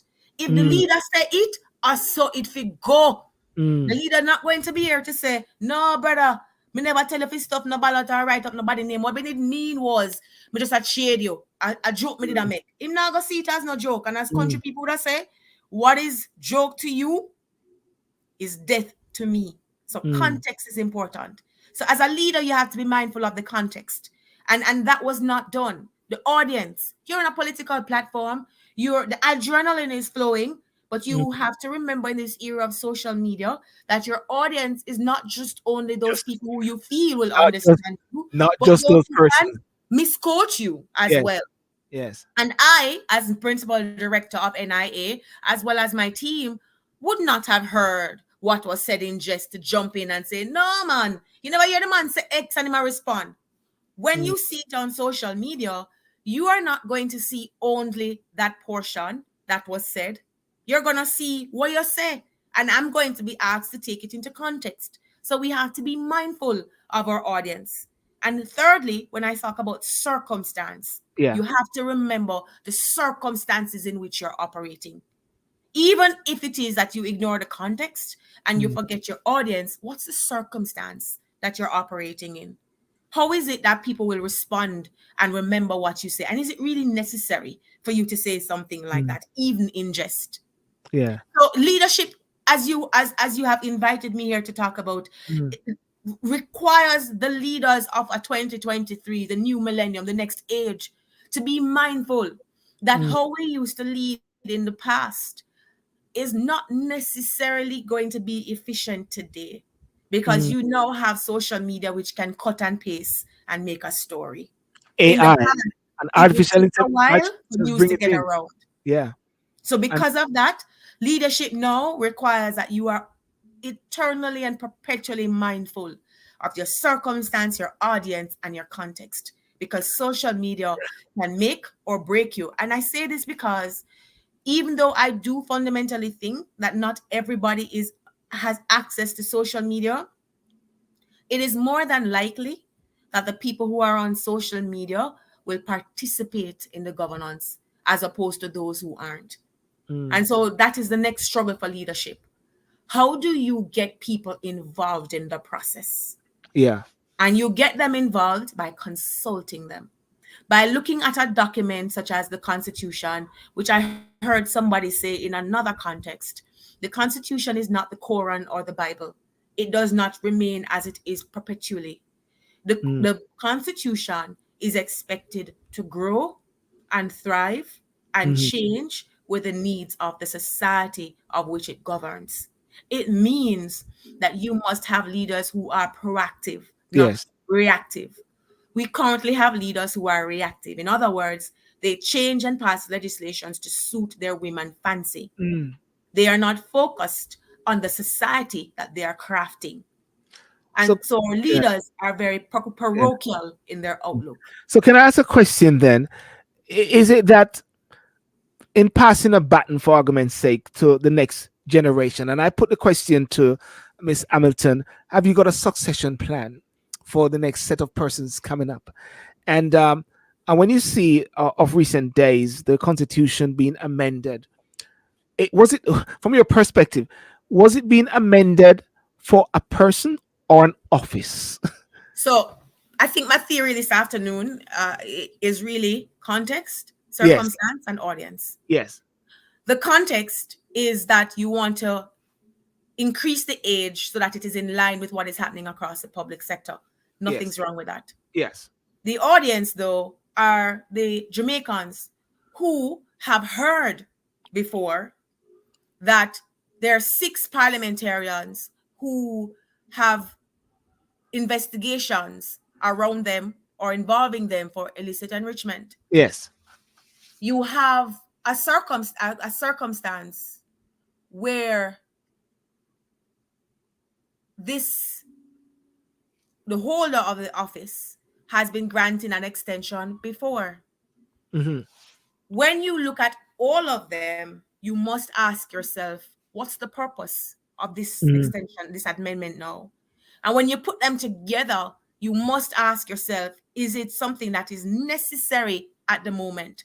yes, If it's not necessary at the moment, you are left to conclude that it had a purpose, mm, which had nothing to do with an objective assessment of the entire circumstance. And if you understand and throw into the mix that you have given a directive that the Constitution must be reviewed, mm. then you ask yourself, should this not be on the In table on the before table. the Constitutional Reform Committee Yes, so that they can say, how shall we treat it? Should we invite the public to make submissions, or exactly. should we make it a priority given the circumstances that we are in, which is that the current DPP is about to exit office in September? Exactly. Having not done that, you allow the public, the audience, to draw questions which cannot be answered, which are, did you have a motive? Does the Yes, office of the DPP serve a political purpose? And these questions, unfortunately, do what should never have been done. And as attorney, I will tell you, I am flabbergasted because to my mind, we should never ever bring the office of the DPP into into disrepute. disrepute. And now I can see a cascade which is happening with a lady named Miss Pike, and you realize, hang on a second, this is supposed to be one of the excellence Yeah. offices, and of recent days in the UK, the present DPP is actually trying to resign. He's retiring. He's Right. trying Right. within his 5 years. Please go ahead. Yes. Correct. No, I agree with you. And that is unfortunate because I will say it's unfortunate because it tarnishes the legacy of the current holder of the office. Yes. And it brings into question that even the situation with the senior deputy director and the questions that were raised in her missive. Yes. Yeah. And when you look at that, you must ask yourself, was it necessary? What you see, because you did that amendment, they have everything has an equal and opposite reaction. Yeah. You pushing this through, as NIA has said, steamrolling it through, But creating people yeah. in a context where they're responding, and the responses are unfortunate because Miss Pike, there are attorneys who will say to you and tell you that Miss Pike has done many of the most important criminal prosecutions, Yes. and that she's a sought after prosecutor. She's perhaps one of the most feared prosecutors that the defense bar will indicate that she's one of the Mm. most feared prosecutors. You know, So it's I was looking at the Constitution and Section 96, and when it says subject to the provisions of subsection 4(7), inclusive of this section, the director of public prosecutions shall hold office until he attains the age of 60 years. Now, the point that you mentioned a while ago is that this needs to be bring into the big picture, because even the simple things say he mean to say you need to change that around and say, whatever they are so. But in law, in studying, of course, we always hear about the mischief rule. What was right. the mischief behind making it You 60 know, here? Wasn't there a reason why they put a term limit there? and I will agree with you. I believe the NIA press release did mention that there was reason for Yes. that. And I think when we assessed it, and you look at the mischief that is to be cured, is the recognition that you will get a fresh approach to Yes. matters.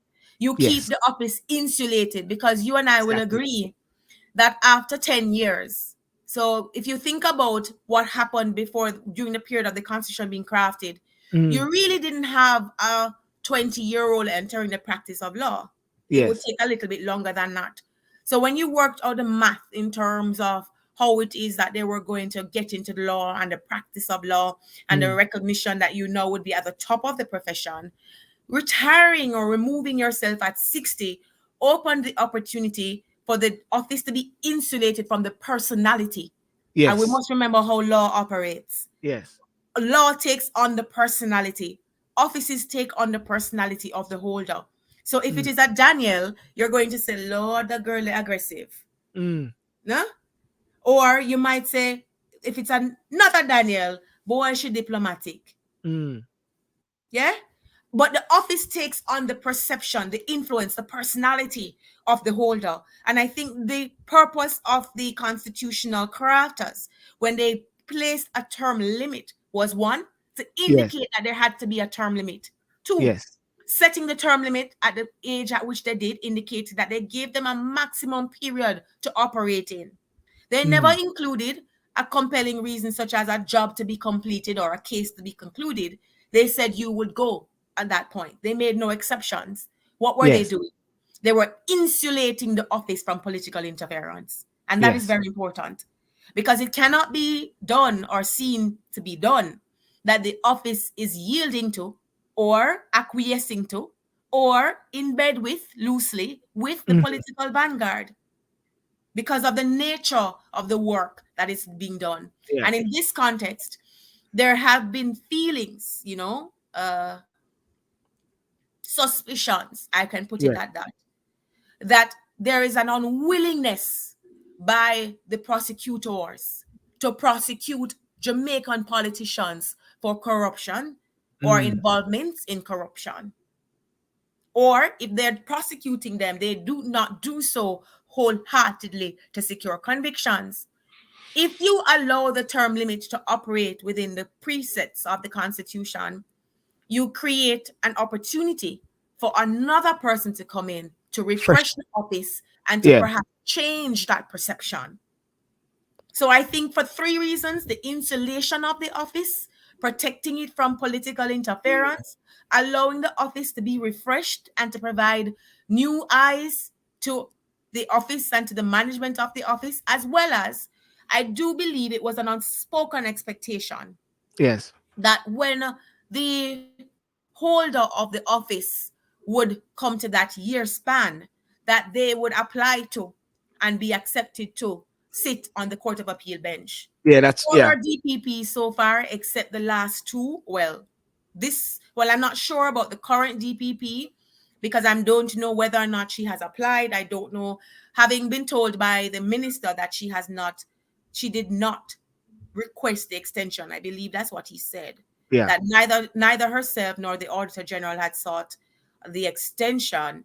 Then, if they have not, we are unsure as to whether she has applied to proceed Court. in her legal Yeah. career to be on the Court of Appeal bench. So, in terms of an avenue for promotion and to still be involved in the legal situation, our experience has been that our DPPs have often gone to sit on the bench. The last one, the one who was the predecessor for the current DPP, Mr. Ken Pantry, did not Yes. do so. My information is he declined to do so.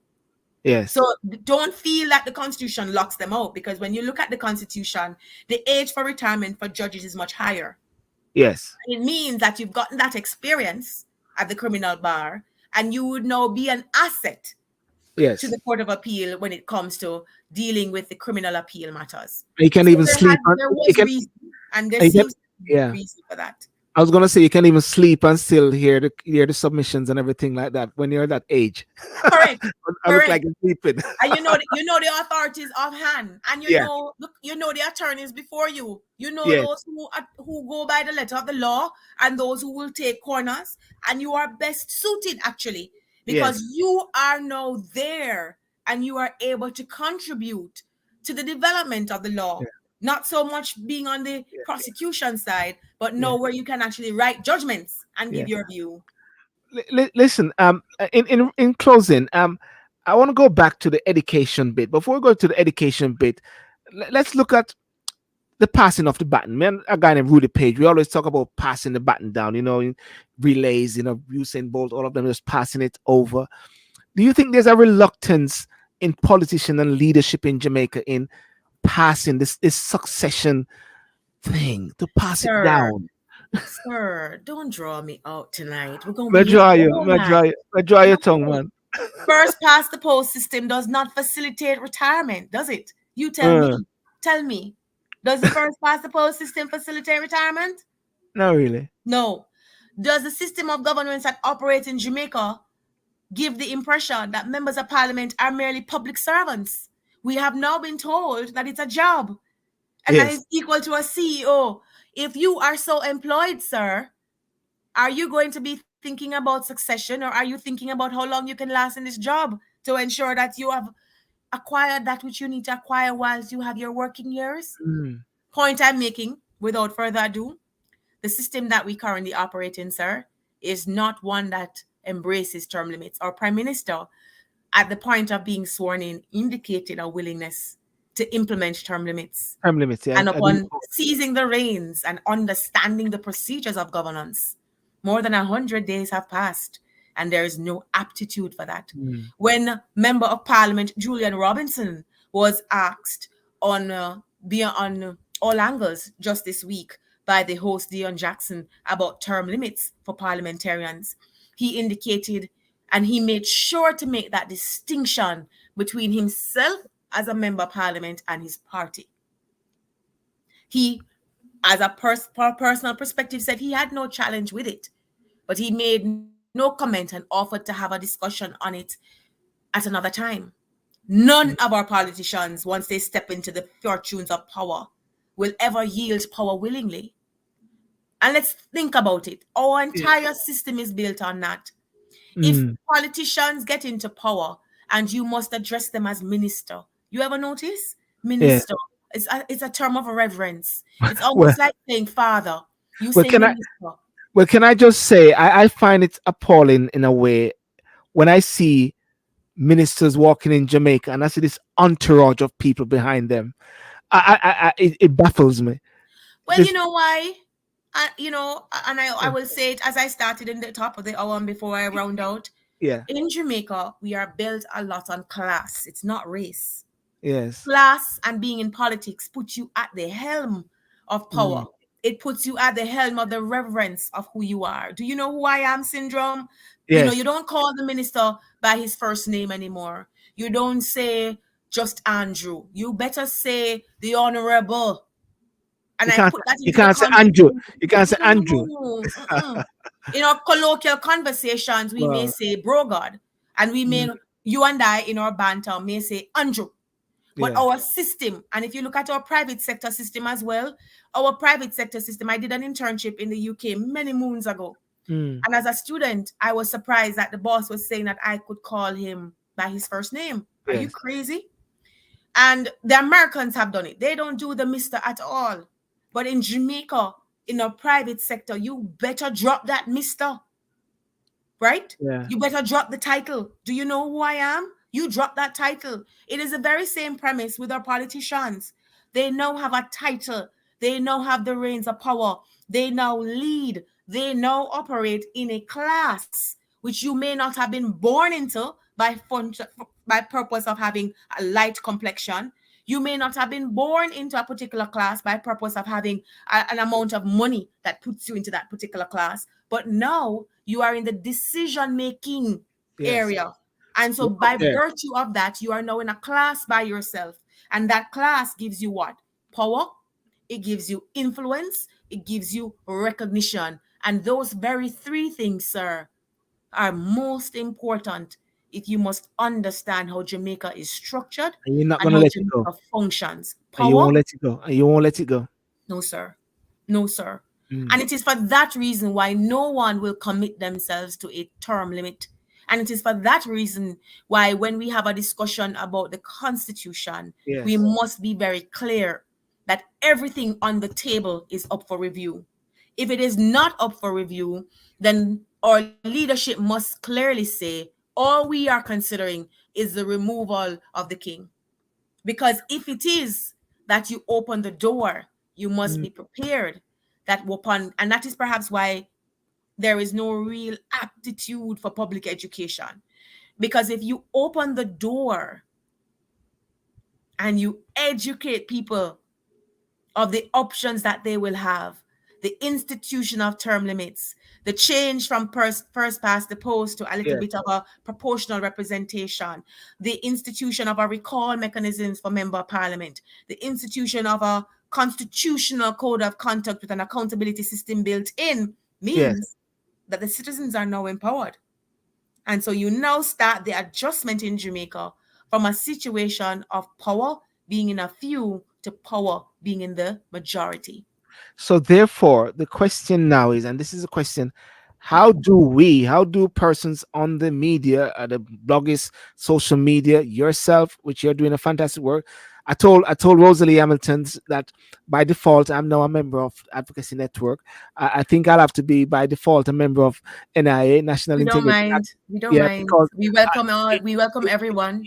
it is so important for this education process. So much. How do we educate people more, Danielle? All right, three ways. Yeah. Let's start getting into our schools. So Yeah. the integrity clubs is one way that Jamaica, that NIA is seeking to educate students about accountability and governance and to lift the cadre of integrity in our schools and institutions. And everybody said they're the future. They're not just the future, they're the present because they're carrying home the message to their parents. Yeah. So we can start supporting such activities in our schools. Cafe has a governance club. What I'm saying is we have to now start educating our young people into the values that we want to see when we're dead and gone. Yes. Or when we're old and in the rocking chair, we can be proud of the work that we're doing. That's Yes. one way. The second wing is to counteract and to create what some people have defined as a social media army that translates itself into representation on the ground. Being able to not just talk about things on social media and advocating principles, but getting on the ground to get people involved, to But the allow people yeah, to understand what their role is. but the government don't like when people start talk out on social media. They The say that. third thing is to remember Yes. that we cannot yield in fear. Yes. Yeah, Marcus Garvey was a phenomenal. He's one of our heroes, and you'll hear me talk much about him because as I look at the situation that we're in, a lot of what he has said has come to mind. I'm not sure why, but in my reflective moments for the last couple of weeks, a lot of his comments have been coming to my mind. And I remember one of the things he said in Philosophy and Opinions. He says, "When I'm faced with opposition, I do not yield. I actually challenge myself to continue to do the work that I'm doing." And he Yes. said this when he was being opposed in the US for the establishment of the NIA, the national, the movement, the UNIA, the movement Yes. that he's starting. So I say the third thing is to not lose hope, Yes. to recognize that you may be opposed, but look here, I don't think I can say this any other way.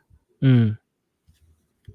If we do not continue to share our information, if we do not continue to give people the information that they need as it regards governance, the importance of governance, to let them understand that they are just as important as the politicians, the future of Jamaica will just be part of our history book.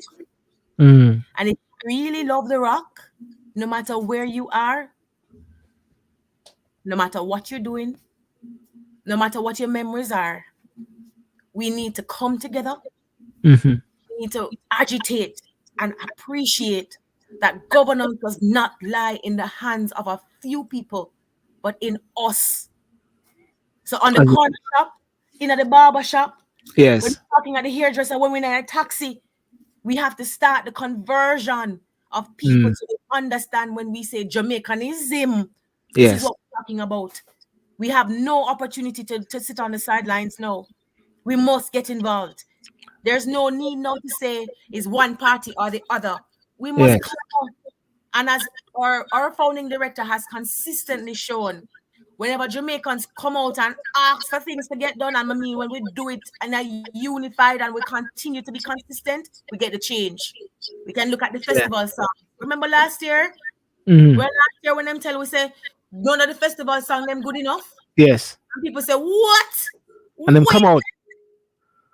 what we get? We get festival song winner. Yes. Hmm? When we come and we ask for the Chief Justice, when for the first time in our democratic history, first time you ain't put the Chief Justice on Uh-huh. probation, whether you liked Justice Sykes as a lawyer or not, whether you were an attorney or not, what did you do? Kick up rumpus, a rubbish Mhm. that people came out, and what happened? It had to be retracted. And those are only two of the instances where when our voice is heard, when we come Yes. out and talk about it, change happen. So that's what we need to do. We need to still continue the advocacy Yes. and not allow fear to take hold. There are many Yes. people before us, and we're talking about Jamaica. I'm not concerned about what has happened in other countries. We can think about what has happened here on this rock and Yes. Yes. understand that there were many people that were in fear. There were many of our heroes and our founding fathers in the private sector and otherwise who were in fear, whether it was by color or not, who were in fear, Mm. and they stood up for what was right. And we, as a people, as individuals, some of us have no choice. I am where I'm at for a moment like this. I will give Mm. myself in service to an institution like NIA because to educate people on governance and accountability and Mm. transparency and their role is important. What you do as a media practitioner and as a Mm. politician is important. You create a space. Yeah. You're educating people. Andre Stevens does that thing. And what it Yeah. does, it breaks down the barriers and it shares information. And that is what we need. Wherever Yes. you are, wherever you can share the information. But before you share the social media information, verify it first. Trust, Verified. verify. Verified. That's Whether one it of the means things. calling You at know. home or calling people who you know or sending an email, DMing people to say, this are true or it's just a clip. We have AI Mm. now, so we have to be careful. But I will continue to say this. Unlike many people, we don't have any other place to call we own. Yes. When it comes to the environment, we have to talk. When it comes to our governance, we have to talk because there is nowhere that is going to take up 2.5 million people as refugees. There Well ain't said. nowhere we'll get Yeah. take with. So we Well. might Well. as well build the Yeah. rock and make it secure enough for those of us who are here and those who like to come back Yeah. here for recreation. Well said, Daniel. And that is so important what you just said about building the rock, because I say to people all the while, and especially when it comes on to this issue of deportation, sometimes when people say, "Boy, we come from Jamaica, but we don't know nobody back a yard," I always say, "Come on, man, come on," you know. Yeah, I mean, on that issue, you see, that's the thing though, that you don't know people and life rough. When you yes. talk about not knowing, what you're talking about is a support system, Mm. and if you think about it, that's another issue all by itself because that shows us the nature of our governance as well and Yes. how it is as a people that we are interacting. But to say that you don't know anybody, he's right, they're right, she's right. Mm. The support system may not be there. And you open people up to a level of suffering because it rough a yard, Rough a No yard, easy, yeah. no rough, And when you don't have support, when you're coming down and you don't have nobody, it's a fair statement. It's a And fair it's not statement. everybody have the opportunity to be able to call up a Rosalie and say, I'm here because they send me and Mm. them take you in. So easy. Mm. But what I will say is systems of governance is not a business of a few. It's not a business of a few. We have to get Mm. involved. We have to find a way to get Yeah. involved. And I And will, I will, yeah. I will point out before I go, Silver, and I know the time. Our Yes. neighborhood watches are important. Yeah. Citizen groups are important. So you ask, how do we continue this? We build up our neighborhood watch groups. Yes. We get involved in our communities. We get involved in our schools. A lot Yeah. of our schools, they are not of the Campion and the Immaculate Elite. They're not of the KC fashion or the JC fashion, but Yeah. they lack support from their communities. The Mm. schools I mentioned, don't necessarily get support from their communities, but they get support from their alumni. Can we move to a point where the schools that we are saying don't provide adequate education to our youth are supported by the communities? Just today I just got York Castle High School. I think they are now rebranding the whole alumni thing and adding all of us into this massive WhatsApp group. And you mentioned So about you did neighborhood just want to tell us that you did go to York Castle, don't well, yeah, and Raymond Treasure, the principal, was is my classmate as well. you? Mm. Straight out of Oche, I mean Oh Bronx Town. dear, here we go again. And also the point you mentioned about neighborhood watch. I'm the chair for the neighborhood watch on my street, and we have a party every year, a street party which started from the Queen Jubilee the time years back. And it is so important that we look out for each other, that we if we see anything we look out for each other. If somebody see a strange person on the road or so, we get a WhatsApp and we look out. So therefore we're actually responsible for each other. And I think that is what you said is so crucial, whereby we start to actually have responsibility for each other, be responsible for each other, and to take care of each other. When I saw the rafters raft being broken up in Ocherius the other day.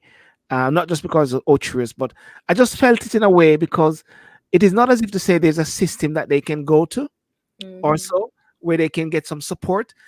It just felt harsh in a way, and some people are trying to oh the motif and blah. But I say, boy, I don't know. As you rightly say, I don't know the situation, but I know for us in the UK, if something like that happened, they would be getting something that can keep them until they sort themselves out.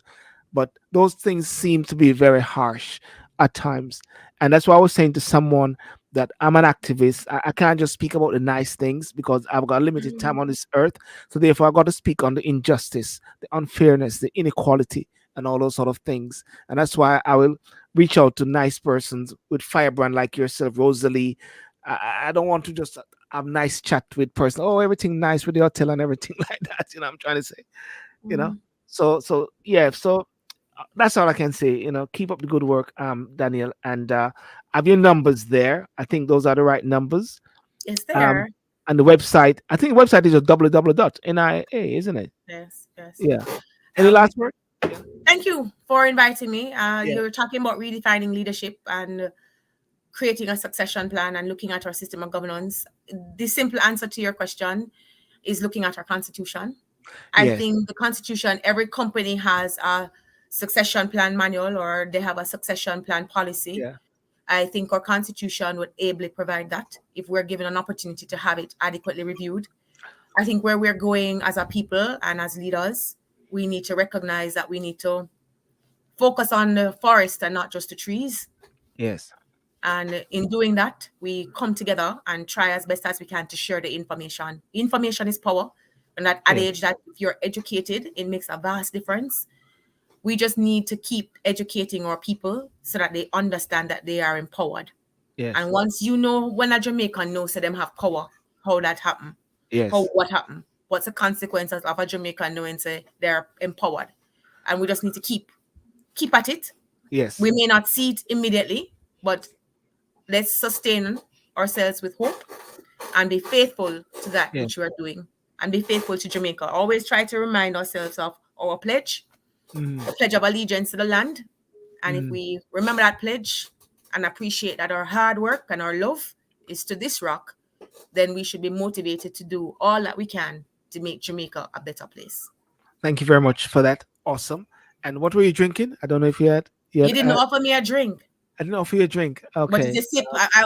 I was drinking a bottle of water.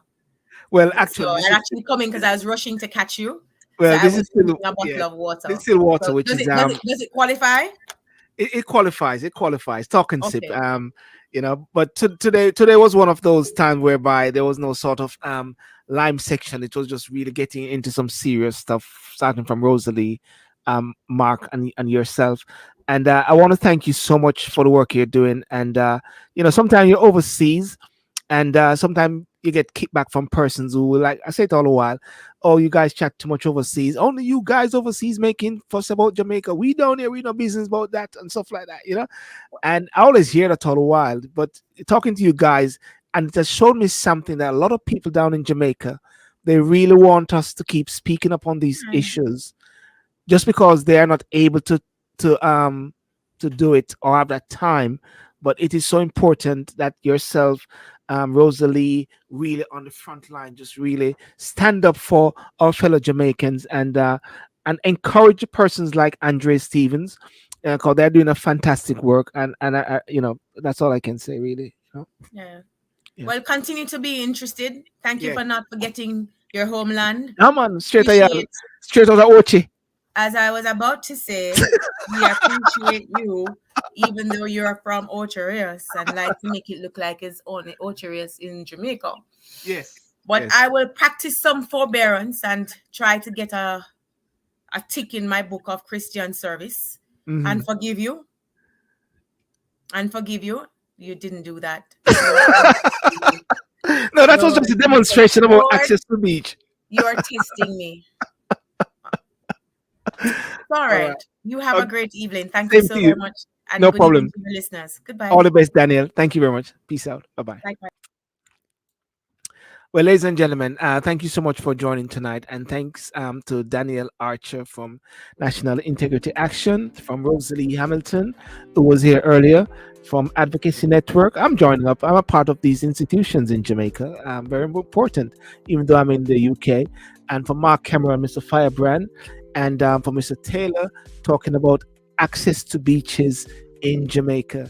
There's a lot of things that need to be done, but there's something which came out today, and based on the topic, and it was simply about a succession plan. Now, there's got to be a succession plan for the next generation of leaders, and most importantly, redefining leaders.